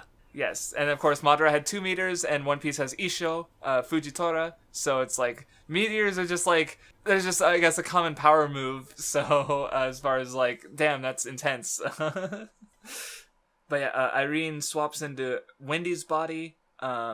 Which was a foolish Which move, doesn't a work. mistake, because Wendy's not as powerful. Yes, and Wendy's actually able to like, because Wendy also uses enchanting magic, so she's able to sort of counter that by actually like she actually gets control of Irene's body, which she didn't expect. And then So, Irene is like, "How can you? Are you sure you can do this?" And she's like, "Yes, I have more power than you now." Yes, so she's like, well, no, go back. She fucked up, and then she summons the meteor, and so yeah, God, it's like, I it's one of those like I should hate this, but also it's kind of cool. Because it's just, again, it's so over the top. Like, not every Urza moment has done that for me. Like, again, I didn't care for the Kyoka one, but, Well, yeah, because I mean, like, like it's Urza. a reputation up to this point, because like there was the moment with Kyoko where she had no senses and she still managed to. Yes. So, and I will say, like, as far as like character stuff goes, there is also a really a thing I really like here, where because like Irene was about to body swap herself into Urza so that she could have because that's the thing is like she became a dragon, she got returned to humanity, but she didn't have like she couldn't taste things or like she had this like inhuman body and she hated it, and so she wanted to swap into Urza. Like, and how I saw it is that like Irene had all this suffering, like, she gave birth to Ursa and she couldn't like take away her body because she was smiling, and now like Urza's been suffering, like, she's gone through a lot of suffering. She was a slave, and here she is, like, she jumps through this fucking sword, like, she's got, like, I'm looking at it now, she's got it pierced through her body as she's headbutting her mom. Like, Urza suffered a lot, and, but unlike Irene, she's still able to smile, of course, because she's got her friends, and Irene was alone. So it's like, I don't know, I just, like, good character mode, like, Urza's still able to smile. Like, she's not crying, because, as, like, Gray and Natsu, don't like her to cry. And, because that's what Irene, she basically cried. She wasn't able to, like, she hated her, the form she had, but Urza accepted everything. So, I don't know. Urza's strong and good. There was one moment that I was initially like, oh no, don't do this, but then it was fixed, like, immediately afterward. Because there is sort of a, Irene was this evil, bad parent who wanted to, like, kill her child and stuff, but at the end she's like, oh, but I always loved you all along, and that's why I couldn't kill you. And it's like, that's, And then, like, so at first, and we're talking, like, the next page solves it, so it's not a problem. But when Urza was like, farewell, mother, or something, I was like, oh no, don't tell me that she forgave her. No, that's not how this works, because it's doing the blood thing. But then afterwards she says, "Oh, Makarov's my only parent." You know, she's so it was more I see. I guess it's like a respect thing. Like, oh, you were my mother, but whatever. You know, something. But yeah, like, because they definitely, like, because they also did that earlier with Laxus, where it's like, oh, lightning is red, like blood, you know, like, where it's tied, you know, because I guess Laxus's whole thing is, like, he hated his bloodline, because he's, like, he didn't like being reduced to his bloodline, basically, because that's his whole thing growing up. He's like, oh, yeah, you're strong, just like Makarov, you really are Makarov's grandson, and he's like, well, fuck you. So he wants to surpass that, but then he does kind of accept it, that, yeah, he does have the blood of you know, founder of Fairy Tail, but at the same time, it's like, how Mavis connects him is still something personal to Laxus, is that he keeps trying despite, you know, having had these major fuck-ups. So it's like, the blood is there, but it's not, like, the defining aspect. And yeah, I guess that is, like, a major difference between One Piece and Fairy Tail, where, like, One Piece sort of, like, disagrees with, you know, blood, like, you know, there's occasional blood things, I guess, but, like, Fairy Tail more accurately, more strongly recognizes them, while also, like, but they're not defined by it. Like, again, yeah, Ursa, you know, has her mom, but she's like, you know, Makarov is her parent, and then, you know, Laxus is like, yeah, he has I think it's ties, more just in, like, One Piece characters there aren't many I can think of that have, like, positive blood relations, at least, like, not within the Straw Hats. None of the Straw Hats at all have them whatsoever, but as far as allies go, you do have, like, Vivi and Rebecca, they do have their parents and families, you know. Whereas Fairy Tail has more like key characters that actually have like blood relations that aren't terrible. Yeah, and I do want to say, like, I don't think that necessarily makes Fairy Tail like worse at handling the theme, you know, because if blood really doesn't matter, then yeah, what's wrong with having a positive blood relation? Like, you know, there's still like again, the Kana Guildarts thing is, I don't know, they seem to value that a bit more, but I don't know. Though I guess we'll talk about that with their fight later. But yeah, I do like the like, again, I feel like yeah, it is because of like blood stuff, and she does die, I guess. But you know, Irene ultimately wasn't able to take away, like, her daughter kept smiling, and so she couldn't kill Ursa. So I don't know, it was neat. But anyway, and see, here we have Natsu, because he gets his thing he talks with Igneel, and, you know, decide who you are, and he's like, well, I'm just a human. It's like, I guess like, with all the build-up it's been having, it feels like it should be a giant character moment, but, like, what is Natsu's character arc? So it's like, it didn't land for me. You know, I didn't pull much out of it, just because it's like, it's just Natsu. Like, I don't know. He again, I mentioned it before, like, except, like, I don't even consider Wendy a main part of the cast, because she's just as, like, yeah, they're both down there. The Dragon Slayers are met unless your name is Laxus. Laxus is cool.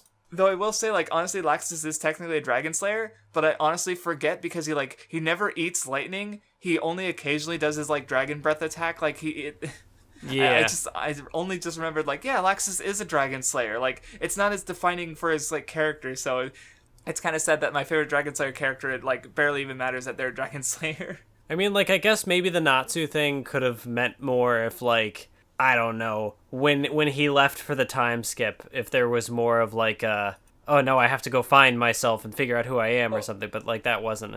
Or, like, yeah, like, maybe him wanting, like, yeah, Igneel made it so he can't be a dragon, but have him, like, his dad's gone, so maybe he has some lingering feelings towards that dragon part of him or something like that, so it's, given some sort of, like, yeah, the conflict just doesn't feel like, what does it mean for Natsu that he's, like, struggling with his identity? Like, he's always been Natsu, and that's what and that's the end of his arc. He's Natsu. It's like, I'm not sure what I'm supposed to take from it. You know, Natsu, I don't hate him, you know, again, it's just, he has his moments that are fine. He's you know, I like the character archetype, you know, again, like, Luffy is probably one of my favorite characters, if not my absolute favorite character, and he's my favorite character in that archetype as well, because it's just like, it takes those aspects and works really well with him. Natsu, he just happens to be in the archetype. I don't dislike him, but, like, I don't know, like I said, what's his character arc? Please, someone give me a long-ass post being like, here's Natsu's character arc that you haven't mentioned at all, or noticed at all. Please. Oh well. Infamous moment, in an interview that I mentioned before, Mashima was asked the question of, like, oh yeah, Natsu, there's a lot of characters like him. What sets Natsu apart? And Mashima goes, Natsu has pink hair. I'm not even making this up, Mathwiz. Oh, no. So that's Mashima's thoughts on Natsu. I can think of at least two other main characters of other shows that have pink hair that are better than Natsu. Oh, do they have? Are they the same like kind of hot-headed, reckless? No, like, dumb. they're not even shown okay, in that's characters. what I was asking. That's what I was. Yeah, it was within that archetype. So it's like we got to try harder than that, Matt. Yeah, I know. I'm just being bad faith. I know it's fun. I mean, yeah, I could. Who are they aside from Kaos? I was gonna say Hana from Precure. Oh yeah, Precure. They're all pink and they're all good. You're right. I didn't think about that. But yeah, as far as Shounen goes, pink hair is pretty uncommon for males. So yeah, I guess that's not so far. Sure, why not? Anyway, we're getting there. I mean, I said we're getting there. I checked and we actually have like 400, 500 pages left. There's still so many. Make it stop. At least we already did like the character rankings and stuff, so it's not gonna be too long an episode. So anyway, Guild Arts and Guild Arts bumps into August. So you got like basically the most hype mage from Fairy Tail and the most hype mage from Alvarez, pretty much, because like I said, like we already established from the Grand Magic games is that like Laxus is already at the level of the 4 Heavenly Kings, and Guild Arts just defeated the 4 heavenliest of the heavenliest of the 4 kings. So now this fight does some interesting stuff with as far as like paralleling stuff in panels and whatever, with like the stuff going on with Zeref and the demon guy, Larcade, because you have like Larcade like pleading for Zeref, as like the son. He's like, oh, do things, and Zeref's like, no. But then you have Guild Arts, who kind of contrasts that, who is like, oh, I'll do anything for my daughter, and I'm even willing to die or whatever for if it means protecting her. Which I don't exactly know what all to take from that, but it is a thing that I'm able to see and recognize. Yeah, there's definitely there's a few interesting, because again, it also ties into the blood and family thing, because like these are blood relations ultimately, but like like Larcade took a lot from his familial thing. Like he's like begging to Zeref as his father when Zeref's like, no, you're just a demon, and then he just like says he fucks off, basically makes him fuck off. And then whereas like August is Kana. He is like, he was following around his father and becoming a great mage, but like where Kana's like whole thing was she wanted to be a great mage so she could like, oh yeah, I'm your daughter, by the way.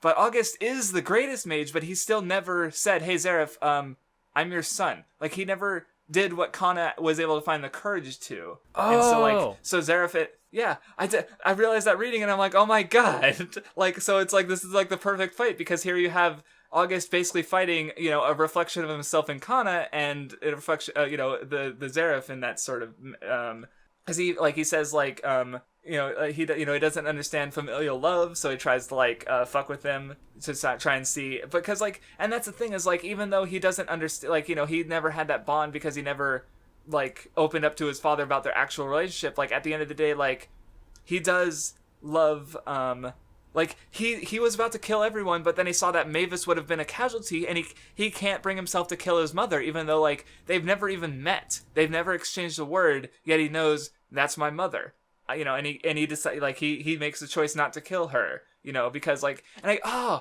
didn't realize, because that actually does match with the fight, because Gelders is like, yeah, I'll kill myself, but of course again no one wants anyone to die, and Kana's like, Dad, don't kill yourself. Like the child doesn't want the parent to die. So it's like August and Kana are similar, and that's why August loses, basically, because, he just, he's not able to finish the fight because, again, it would kill Mavis. So, it's better than I thought.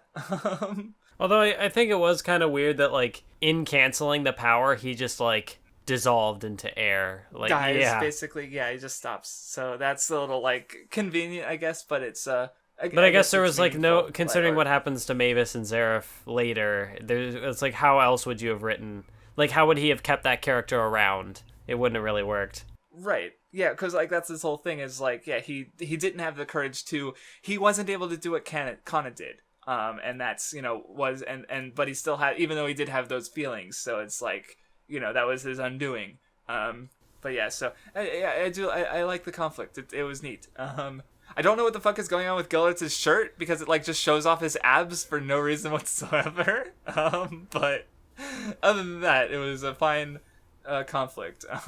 And yeah, see, it's like I will say, like, I think honestly one of the reasons I do like have this enjoyment with Fairy Tail that like is because like I do think about it, and then I make all those connections. Like again, seeing August and like I don't think that's very deliberate. Like called attention to, except like I'm trying putting them against each other and them actually having this similar conflict. Like it's Mashima doesn't do the thing where Kishimoto, like with Kishimoto does, where it's like I remember that's a big one I think of as far as like because it's as like doing the analysis and stuff, it is satisfying to make the connections.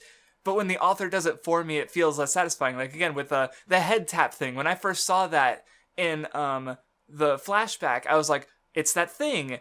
And then later on, Kishimoto shows all the moments where like he was like, and then Sasuke's crying over them, and I'm like, oh well, it's no longer a connection I made, so it's less satisfying because the author is just shoving it in the audience's face, you know. But Mashima he definitely does do that where he like has the characters like spell out the theme and stuff. But then there are like those little moments that I like making the connections myself too. So even though it's a mess in a lot of ways, but I do like those little bits. So yeah. So anyway, now we're almost done. Zeref and Natsu. 2 volumes left. So anyway, Acnologia runs into Ursa and Jellal. So I think I've joked about this in the tirade.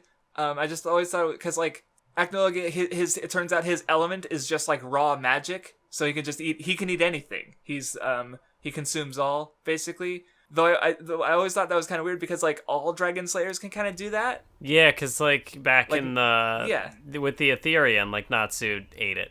Right. So I mean, obviously, like they tend to have some negative effects, though not always. Like Gajeel and Natsu, like Gajeel ate the shadow and got power. Natsu ate the light, or no, he didn't eat the lightning, but he got the handout for the power from Laxus, and then But yeah, I guess it makes sense because Acnologia, he's the dragon who maybe it's like. I wonder if maybe it's supposed to be that Acnologia had like he did have an element at some point, but after like killing so many dragons, he was able to do with every magic basically. Like because he even said like time was like because he went into the fucking weird time thing and he was able to eat time and gain its power. Like he was able to break out of it basically. I think is what happened. So it's power like, scale that motherfuckers. Right, like this is some Dragon Ball Super. Like Jiren was able to be stronger than time or something. Like because Hit has like time manipulation abilities, and Jiren just like flexes Jiren it. versus Acnologia, the ultimate death battle. And yeah, right. Oh god.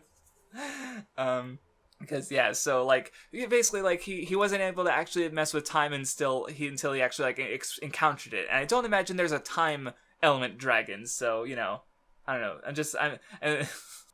I started laughing because Christina comes in like perfectly healthy, like it got hit with a fucking antimatter beam from Wallito, and nope, it's perfectly fine. Did they even explain how it got fixed? I don't even know because it has been a couple days in fairness, but I just can't. It's just funny that this ship's purpose is to like come in for saves and then get destroyed. But anyway, they're being chased by Acnologia on the ship.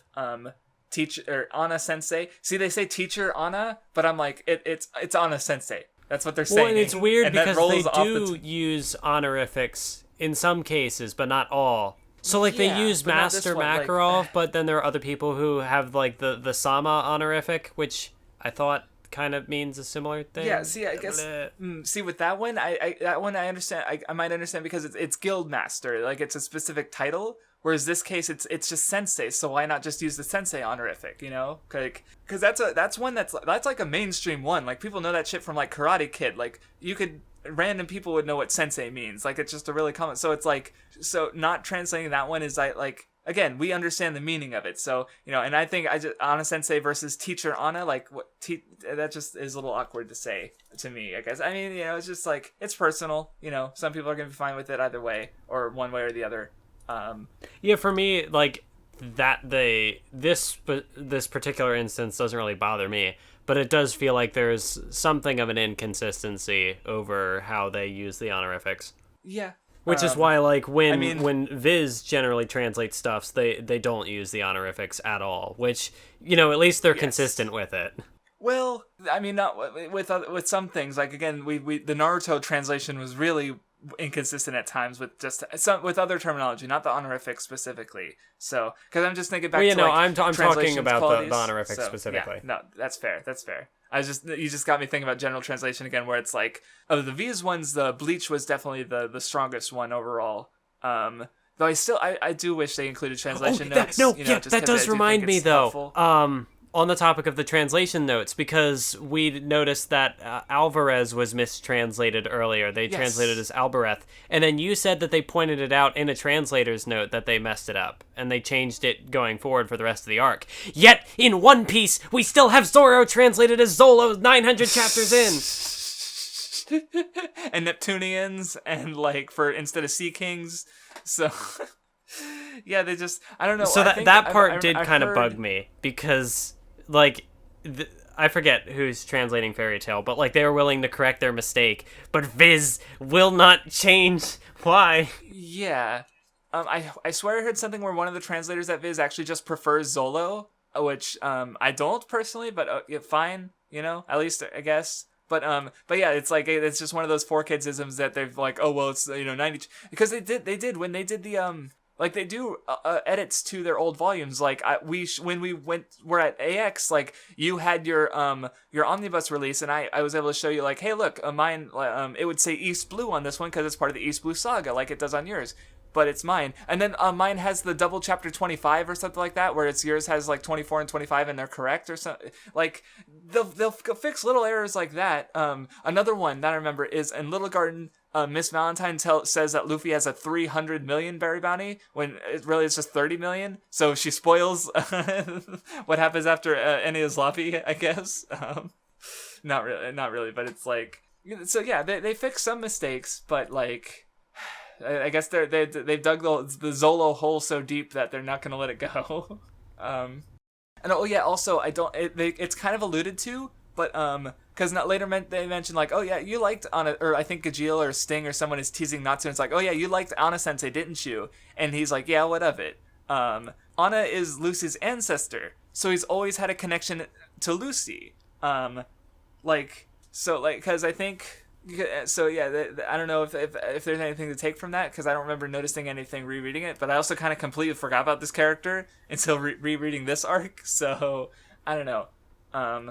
I just thought of it because someone else I know, they did some videos on Fairy Tail, and someone in the comments, I guess, I feel like they might have been mentioning the fact that, Natsu knew Anna from 400 years ago, but I don't know if that actually, like, there was any foreshadowing or anything. Probably not. But anyway, yeah, there's a plan to use the space between time to deal with Acnologia, though that doesn't work, and also there's some stuff going on because Zeref knows about it, because he wants to use it for some reason, I think, but he's also trying to become the White Wizard with Fairy Heart. There was kind of a weird moment here, which, again, it's not like the end of Mavis, but it did kind of seem weird in the moment, where Mavis like goes in between Natsu and Zeref to like break up their fight, and it's like, stop, Natsu, I have a plan. And then Zeref just grabs her and she's like, oh no, I can't do anything. It's like, well, gee, good going, Mavis. Nice plan you had there.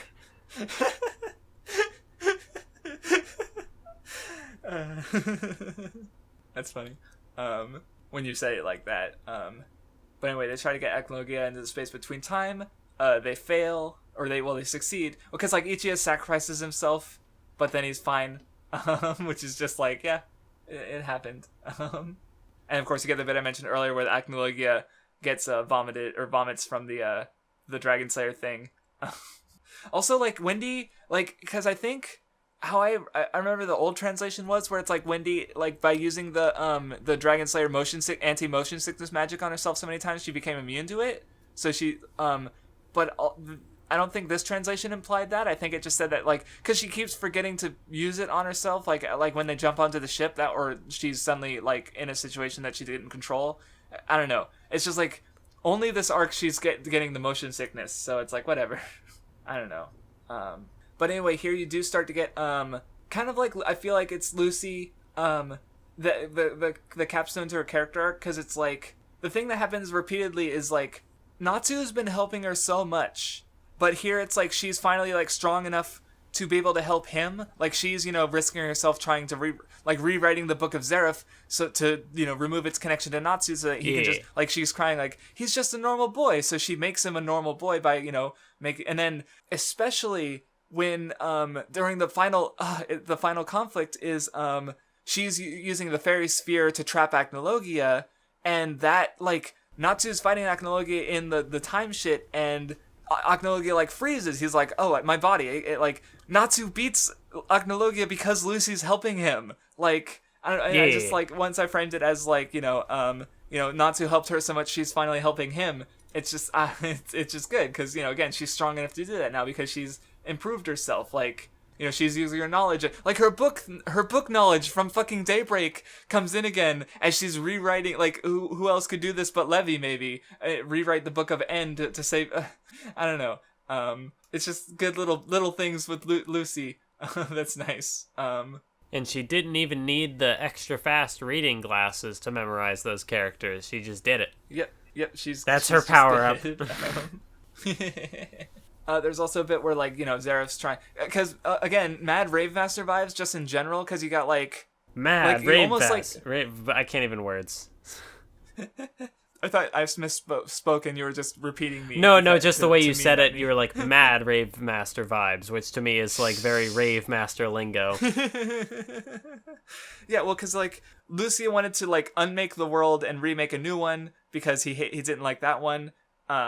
Which is what Zeref is also kind of doing, but he's also, like, angry and wants to destroy everything because he lost everything, which is, like, Acnologia.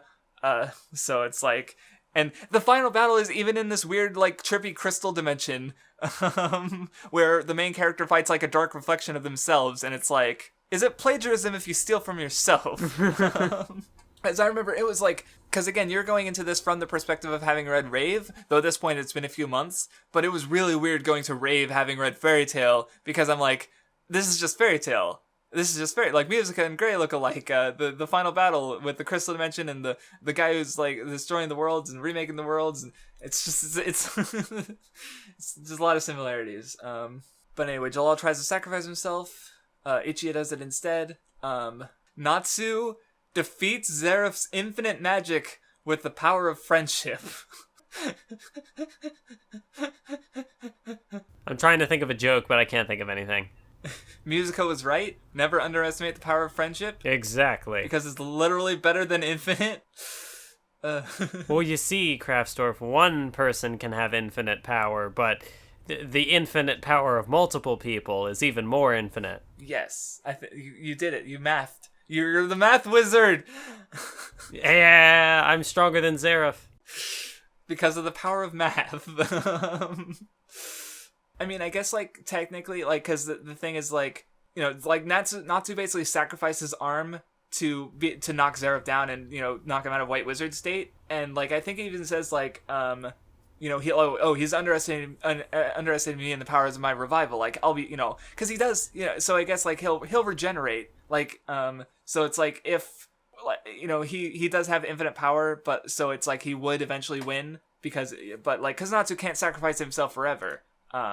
But ultimately that's not what happens because Mavis chats with him and, like, I guess, okay, what do you think happened here? Like, use your lack of fucks to give for Fairy Tail and try and, like, I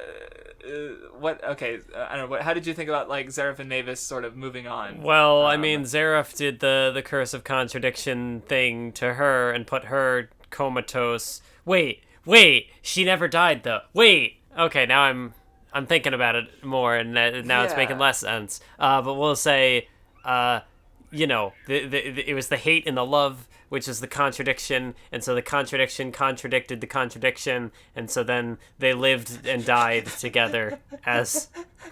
I have no idea. Because, yeah, that's right. They died, but they're also still alive.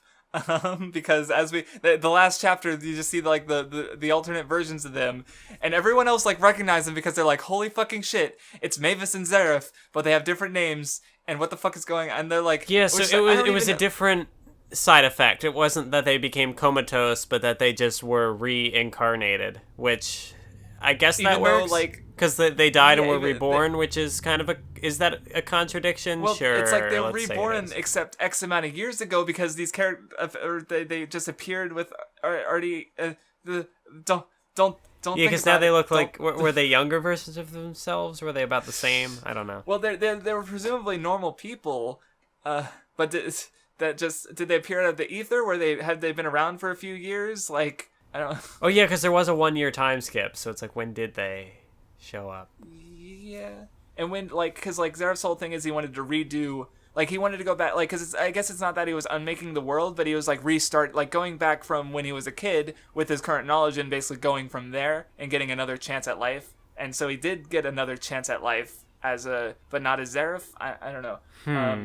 Because how I kind of saw it is, like, the curse happens because of, like, too much love for life, you know, where it's to the point where you're, you know, choosing life and death. But, like, I guess I worded this better in my head before. Let me see if I can do it. Because, like, when you love life too much, like, the world forces you to not love life. That's what Zeref was doing. He's like, oh yeah, I'll just be what the world wants me to be. You know, he was like causing death and war because, like, oh, if I'm not allowed to, if loving life makes me cause death, then I'll just cause death without loving life. But then instead, like, what happens is, like, he and Mavis, they choose that, you know, even though the world is pushing it against them, they choose to love anyway, so that love kind of, like, transcends the contradiction and the curse, and they both are able to, like, you know, these versions of Mavis and Zeref basically die, so I don't know. That was so I kind of like yours better, but it's like, it's all I don't know. Love is the magic. Love conquers all. And then Makarov comes alive and he's like, I had a dream. And it's like, as you could expect, this panel is a giant fucking meme because it's like, you could have just killed him off, Mashima. Like, you had so many opportunities, but instead it's like, I had a dream. I don't really get how that worked either, because, like, he said, like, the dream of the, you know, Mavis and Zeref, somewhere in a void. So, like, does somehow them dying, is that what revived him? Or was he never dead to begin with? Was he in the space between time? Is that what happened? And so... You did it. You cracked the code. I don't know. Makarov didn't die because... Mashima didn't want it to be sad. I don't know. It was a dream. We said fairy tale was a dream. Mathwiz, we're awake. We're in heaven now. Oh, yay! YuYu Hakusho next time.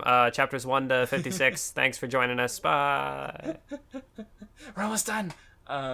So anyway, Natsu he beat Zeref, so he goes back to Gray and Lucy. There's a bit of a scare because, like, he just vanishes, which is like, it's supposed to imply that, oh yeah, the book's been destroyed or whatever, so Natsu doesn't exist anymore. But no, actually it's Acnologia fucking around. Yep, the series isn't over, even though the final boss is beaten. It's Acnologia who's the real final boss. He's the see, it's like, at least it's not like a Kaguya, because, like, he was set up at least. He's been around for ages, so it's like, it is. I don't know, because I don't know about him as the final boss, so maybe I had something to say. Like, I already talked about, like, the Lucy stuff where it's like, you know, she's helping Natsu. But I remember there was a part where he said, like, oh, I want to destroy everything, and Natsu's just kind of like, that's it? And I'm like, thanks, Natsu. You're speaking for the audience on this one. And I gotta laugh again, because it's like, why is Cobra here? Yeah, he feels so out of place. Except, like, there's the big old spread after everyone gets freed, and Cobra's just, like, there, and I'm like, go away. You're not important. But he's a dragon slayer, so he's gotta be there. Exactly, that's the only... Because I mentioned this back when he showed up in the Grand Magic Games, like, he gets a big old page of, oh, it's Cobra! Mest freed Cobra to help with the dragons! But it's like, he's just, like, randomly more important because he happened to be a dragon slayer, and it's just, like, you get the two-page spread where it's like, oh, look at all the dragon slayers! They're so cool! And Cobra is just like, why are you here? Why are you here, Cobra? It's just so silly. But anyway, they all are able to break out of the crystals because friendship or something. Acnologia is too strong. But yeah, Lucy comes up with the idea to use Fairy Sphere. She finds the book and is able to recreate the old magic. Oh yeah, that's right. They also use the Dragon Slayer weakness here to like keep him still so that they can actually use the Fairy Sphere properly. Natsu does a spirit bomb. He takes the energy from the other dragon slayers and makes even bigger fire. I mean, yeah. But, like, he had done that with Laxus before. Like, but then it does make you wonder, like, why did no one ever just give people their energy before if that was an option? Never mind. Don't think about it. Don't think about it. Well, because, like, I do bring up in the part 2 of the territory where I bitch about the magic system where it's, like, because if you take the system to its logical conclusion, because, like, Laxus gave his power to Natsu, and yet Laxus is also still one of the strongest mages in the set. Like, what, a couple months pass and he's able to defeat all of Raventail and Jura? Like, he didn't lose anything, really, from giving away his power, so why don't they all just do that? Why don't they all become magic dragon slayers? Like, there's no... Like, you know, there's no mechanical reason for it not to happen, you know, so it's like, why doesn't it happen? Like, because that's why what I do like about, like, you know, these series introduce systems, so why not explore the systems to their logical conclusions, you know? So it's like, I guess I understand why it doesn't happen, but at the same time, it's like, my imagination runs wild, so... I guess, rereading my notes, there is, like, to go to some of the actual, like, meaning to the fight with Acnologia is, like, Natsu had his whole thing with his, like, identity, where it's like, is he demon or is he dragon? He's human. Whereas Acnologia, he's, like, he's a dragon, but he was a human, he also hates dragons, like, and he wants to kill the dragon slayers even, like, because Natsu says he's human, so what business does he have killing Natsu? Like, he's a human. So it's like, and I guess the other thing is that, like, Acnologia was endlessly consuming thing where Natsu was content. Like, I think he says something like, because Acnologia is like, I want to bathe in even more dragon blood. Like, he killed all the dragons, so he's settling for these humans because he has no dragons left. And, oh yeah, that's what Natsu said. He's like, don't get so greedy because I have my friends. I don't need anything else. So it's like, yeah, there's some contrasts at least. But, like, oh yeah, that's the other thing. Acnologia fucking, like, he breaks apart into crystals and stuff. And that's what happens to Lucia. Like, they're defeated, like, they die in the same way, too. And it's like, Mashima, why? I don't know. But they win. That's it. Fairy tale. Woo!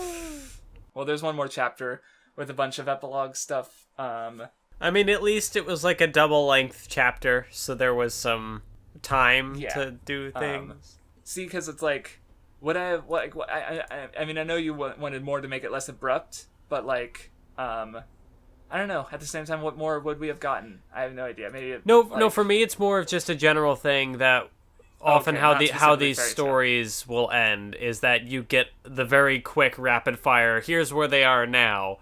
But so it's like it crams things in there. So it's like, what more would you have done? But at the same time, if it hadn't all had to be crammed into that one space and there was more time to maybe explore things. Yeah. So yeah, it's not specifically a fairy tale thing because I can't really think of anything in particular as to like, oh, fairy tale specifically did this thing poorly in the wrap up. Like, I don't really have anything like that. No, actually, like, again, with like, you know, there's some bits like contrast with like, even if, you know, Natsu's character overall, I mean, on, like, you know, he had contrasts with, like, Acnologia and stuff, so that's fine, and he did the thing where he says the theme, and Zeref too, and Lucy, of course, got the closure with, you know, being strong enough to, she basically helped defeat, you know, Acnologia's dragon body, and, you know, again, she's helping Natsu, so it's like, their character arcs got wrapped up. I did like the epilogue chapter was, or go on. No, I'm cutting you off. Finish your thought before I...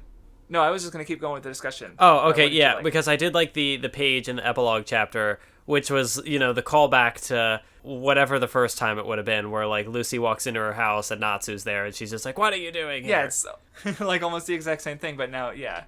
For me, I think it was more like the expression Lucy made, because I don't know, I think more in like the end game, he wasn't doing as much of the, like, the eyes sort of, like, popping out and, like, the big jaw drop sort of face. Yeah, you're right. That's so fair. It did feel more early fairy tale. See, it's again, we go back if you go back to early fairy tale art, you're gonna be like, what the fuck?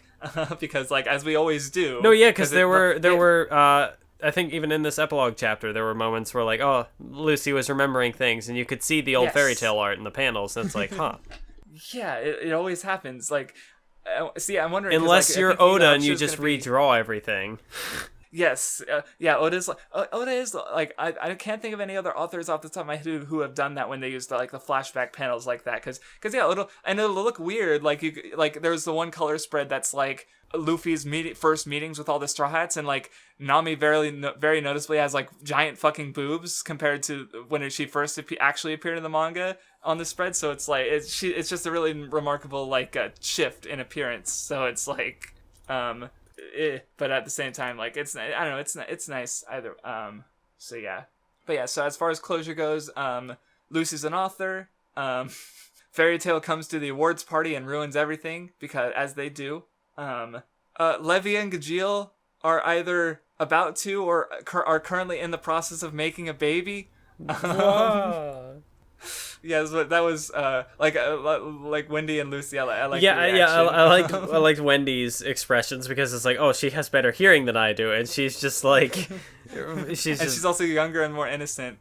Yeah, so she's just like. I think she had a moment like that before. I just don't remember what. But she heard something and she was like, oh god. Well, yeah, because she just had like the blush, and then like there was a moment later with like Gray and Juvia saying something, and then she's like blushing again, and Lucy's like, I wonder what she's hearing now. Right. Oh yeah, that's right. Because Gray was like, oh yeah, you're mine. Like she's the kind of basically together. And then they also talk about other pairings and other characters. Like everyone else is doing the normal. Laxus is like, is he gonna be with Mira Jane or Kana or Lisana? My conclusion to this is that Laxus is not straight. Because all the ships have been denied. And there's the stuff with Freed. It's not that like Laxus confirmed anything, but it's like Freed has already sort of been confirmed. So I'm just like, maybe Laxus is bi, but he's not straight. That would be interesting. I mean, because if any of these three, I guess like he kind of had an interaction with Mira Jane once, where he was like asking her to strip when he was being an evil asshole during the Phantom Lord. Oh yeah, and so that definitely hints as like, yep, they should be a couple.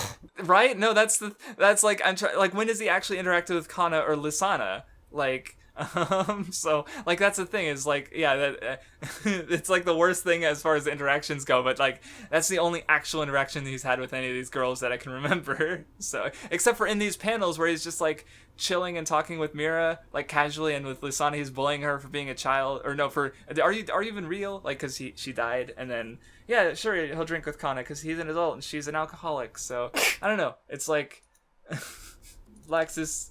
Yeah, Freed is also a possibility that is not considered, but like, because again, it's only in like a bonus page that we actually see the outright expression of Freed's interest. He has a Laxus poster in the background, which is still so goofy.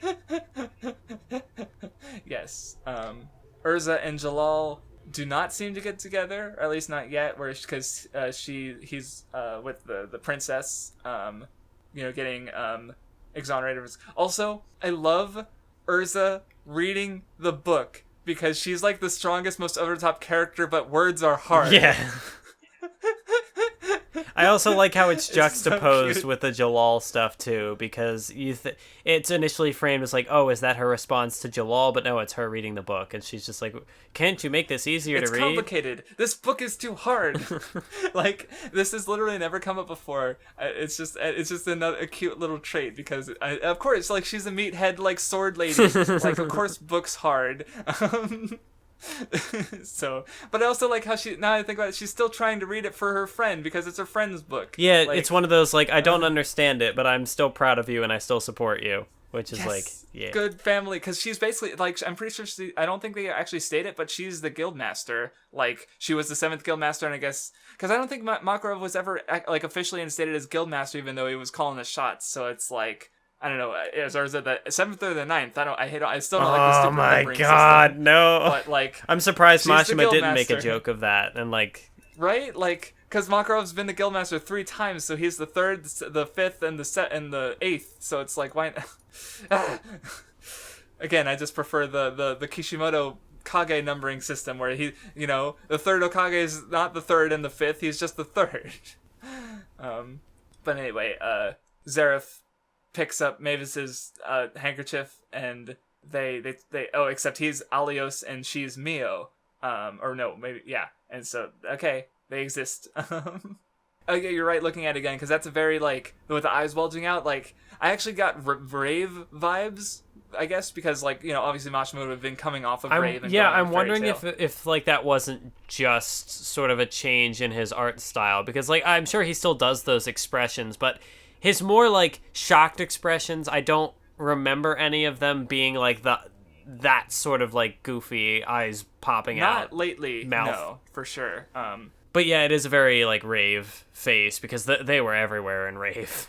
And also, I guess like you half get a like a Lucy thing, well, because like she's drunk. Lucy literally like gets naked in front of Natsu and doesn't care, so it's like progress. Well, because like there's a little montage where she's like, Natsu, carry me, Natsu, change my clothes, happy, let me cuddle you, and then she like sleeps in the same bed with them, and she's like horrified, of course, and present, but like I don't know.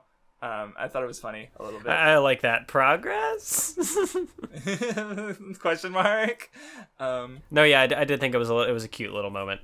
And then she's thinking about all, like, we see all the old panels, and she's just thinking like, yeah, she's made a lot of progress. She's who she is today, and because of Natsu, and then she gets friend zoned because like, or at least because like Natsu grabs her by the shoulders and she's closing her eyes, and like I don't know, it makes me think of like that she's expecting a kiss, but her face is also pretty goofy. Framing does kind of sort of like lean into that.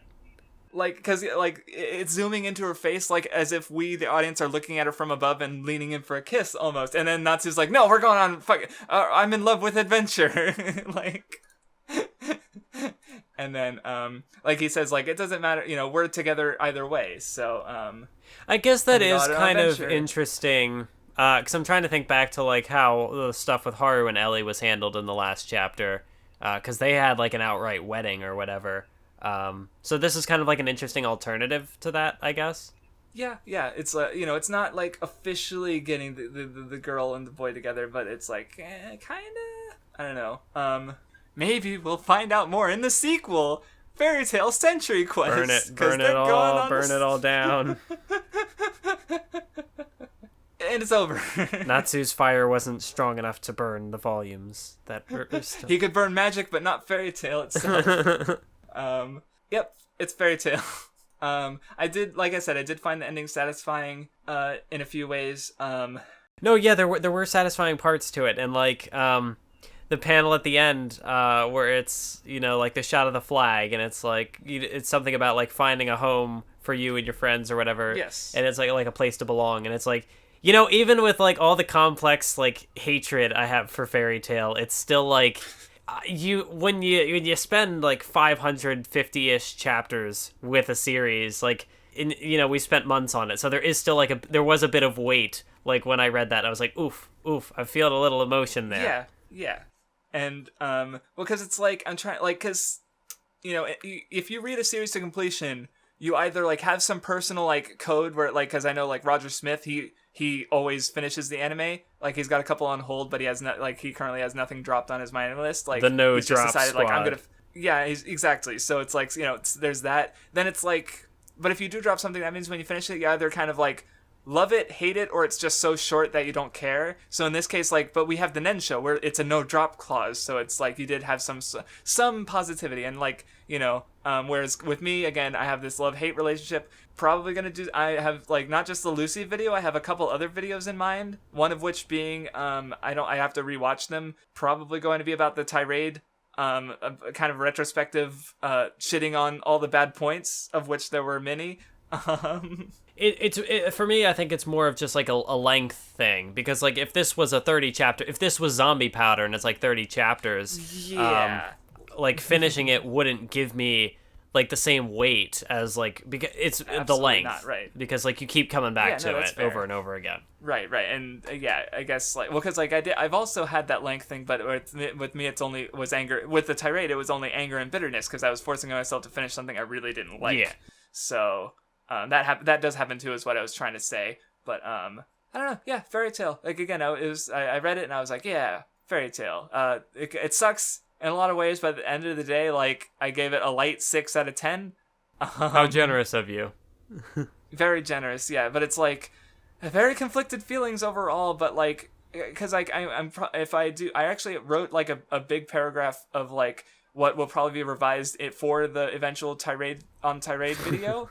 And one of the things like I bring up, or I don't know if it's in that paragraph, but like in general, if you notice like what I say during this Nen show, or just especially Raven Fairy Tail, where it's like these are the like, you know, we had issues with Bleach and Naruto, especially like nitpicky ones where we were being dumb, like, oh my god, if we read Raven Fairy Tail first on the Nen show, Jesus Christ, that would have been awful, because we would have been like yeah, the nitpicks would have been like, that would have been like shortly after the tirade, or in the was the tirade still going on when we did that? The tirade was still going on when we started Naruto. You're right. Oh my god, that would have just been a pure hate read of Fairy Tail and Rave. Oh no. Yeah, and like, because like I guess my current thing is like the way I see it stories now. Like, yeah, I focus on themes a lot, but like that allows me to try and find the value in anything, because like. And that's kind of like my issue, especially with shonen discourse, where it's like shonen are only liked at the like right now we're having Kimetsu no Yaiba reinvents the shonen formula.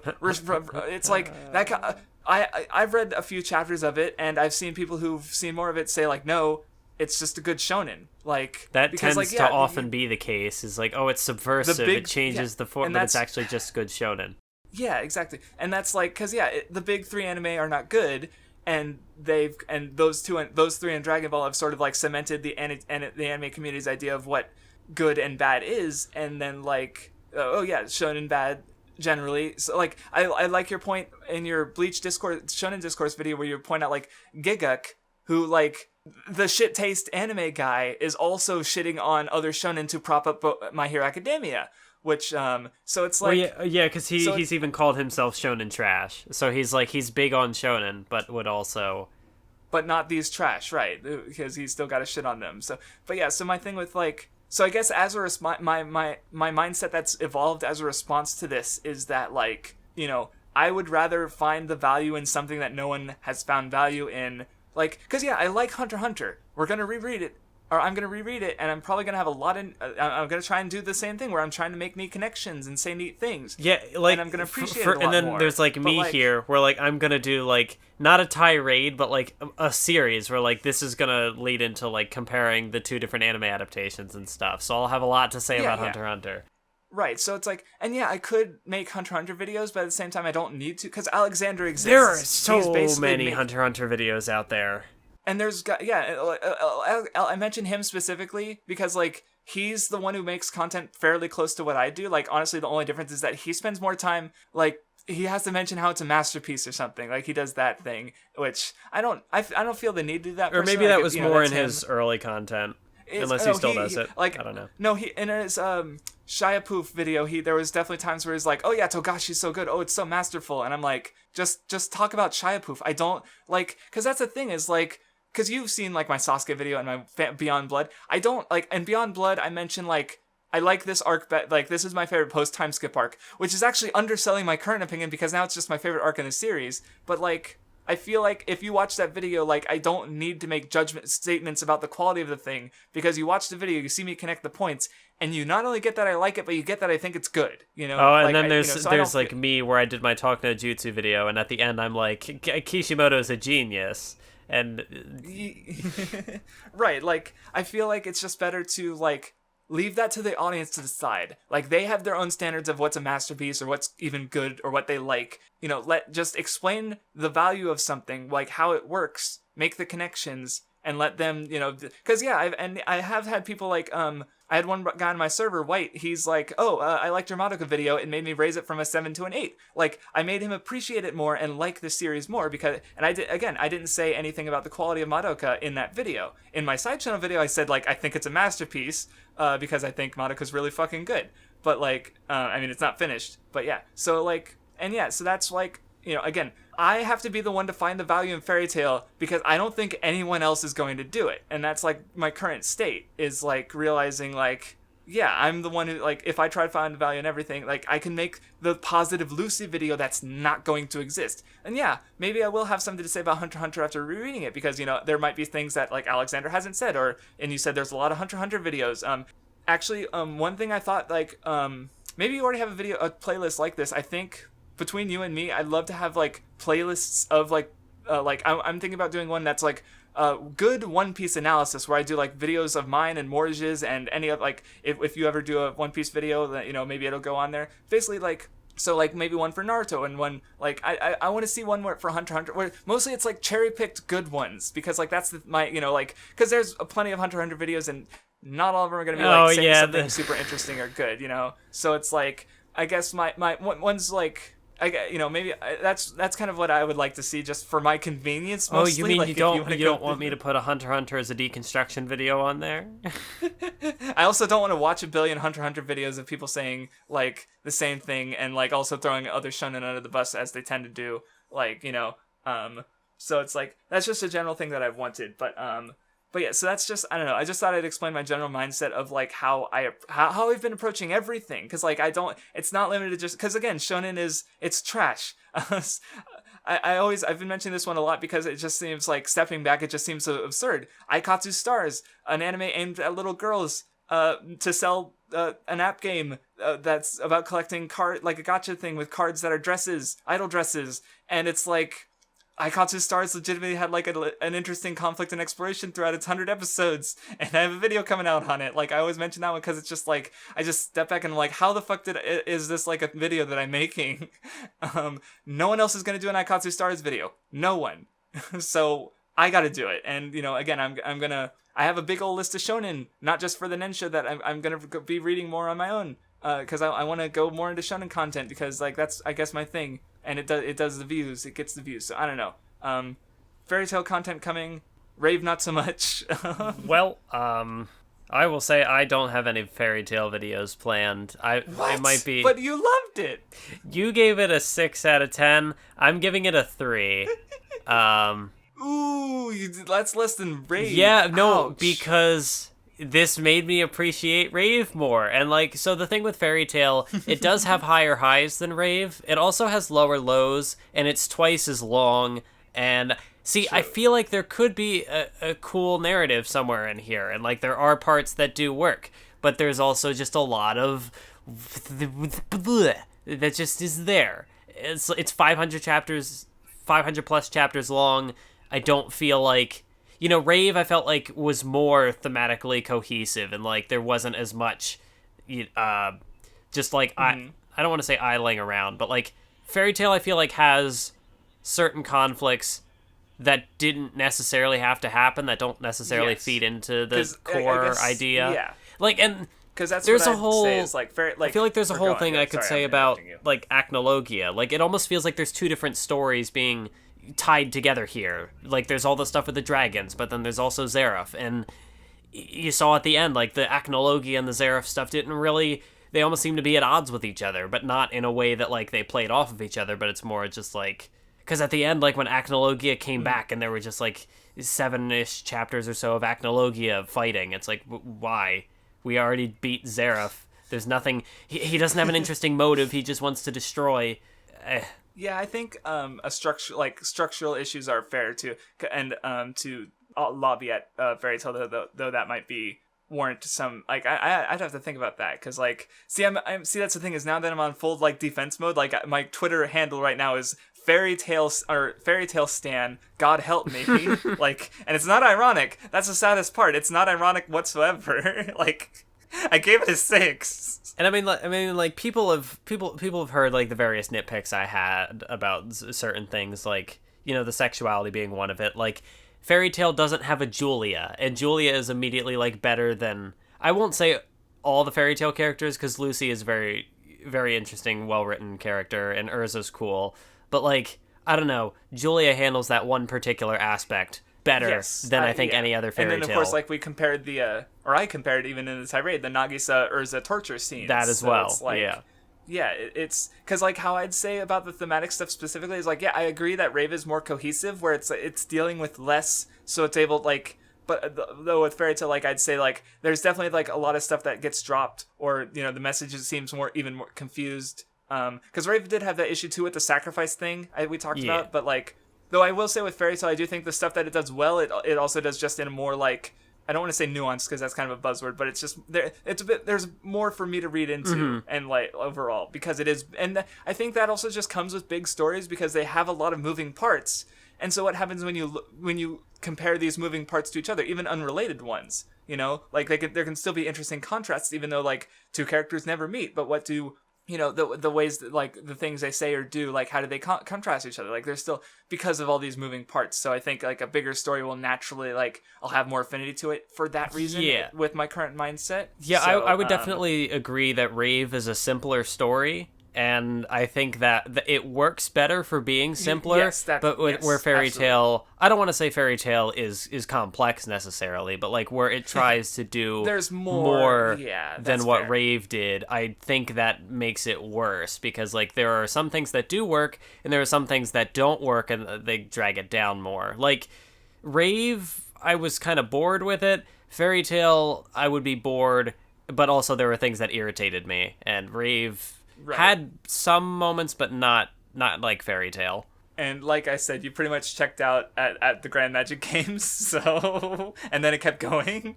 Whereas like by that point we would have been done with Rave, I'm pretty sure. So yeah, so that's fair. Yeah, no. So I guess that makes it your least favorite, because again, like I'm afraid for Seven Deadly Sins, and like what else? Like we have these big lists. Like what else do we have there that could be like it's not one that we'd read because it's not an action series, but Food Wars has yeah, I know. Food Wars is what I've been avoiding for reasons. Yes. Because like people really like it up to the last arc. No, yeah, I've heard that it goes off the rails, and I've heard it sounds hilarious. It's probably awful because like my experience with Food Wars was weird, because like I read it and I was like, yeah, this is good. And then I caught up and immediately I was like, I'm bored. And like I read it for a few months and is then I dropped it an action manga though? Like I thought we're only doing... No, it's cooking. It's cooking. Why did I think we were only doing action things on this podcast? Oh, we are. Yeah. No, I'm just talking about it because it's... I thought you brought it up as something that we might read. No, and I was like, wait, hold on. I said it. I think I tried to... Maybe Discord cut me out, but I tried to specify something we won't be reading on the Nen Show because it's not action. Okay.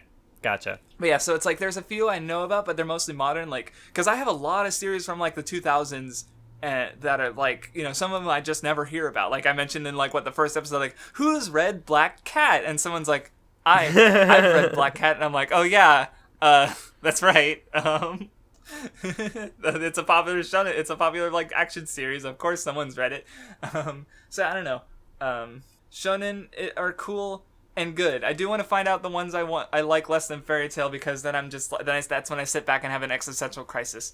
I don't know. Like, yeah, thank you for like a series that I have read before, which could maybe be an option, like a Kamega Kill, maybe, because like I would be curious to go back to that one, because I know that it has elements in it that are kind of Yes. If we do go to it, I'm definitely curious about it, because like the way I've heard it described is like, what the fuck? Like that, like I've gotten a couple spoilers, but like people say apparently it's a fucking ride, and it's also one of the ones where it's like you would be more familiar than because I've read the whole thing with it than it's been years, exactly. But I read the whole thing. Right, and that's I like YuYu Hakusho. You've gone through much more recently, so the next time is going to be the closest, because it's much more fresh in your mind, where I've read it years ago. YuYu Hakusho is going to be exciting because again, you have watched the anime, so you can bring in that for comparison. And then you like it, and you're familiar with it, where I hope I like it. I get to take off that 4 out of 10 on my mindless page, because I forced myself to read it when I wasn't into it. The ending sucked, so I gave it a bad score, or a negative score. So it's like, let's hope that I put YuYu Hakusho above Fairy Tail at least. I'm also interested to read the manga, because I've heard that the anime took some liberties and like did things differently in certain areas. Too. Like I've already. That's why I'm. Well, never mind. I think it'll be good for comparison. Sorry. Yeah. But yeah, so that'll be interesting. Yeah.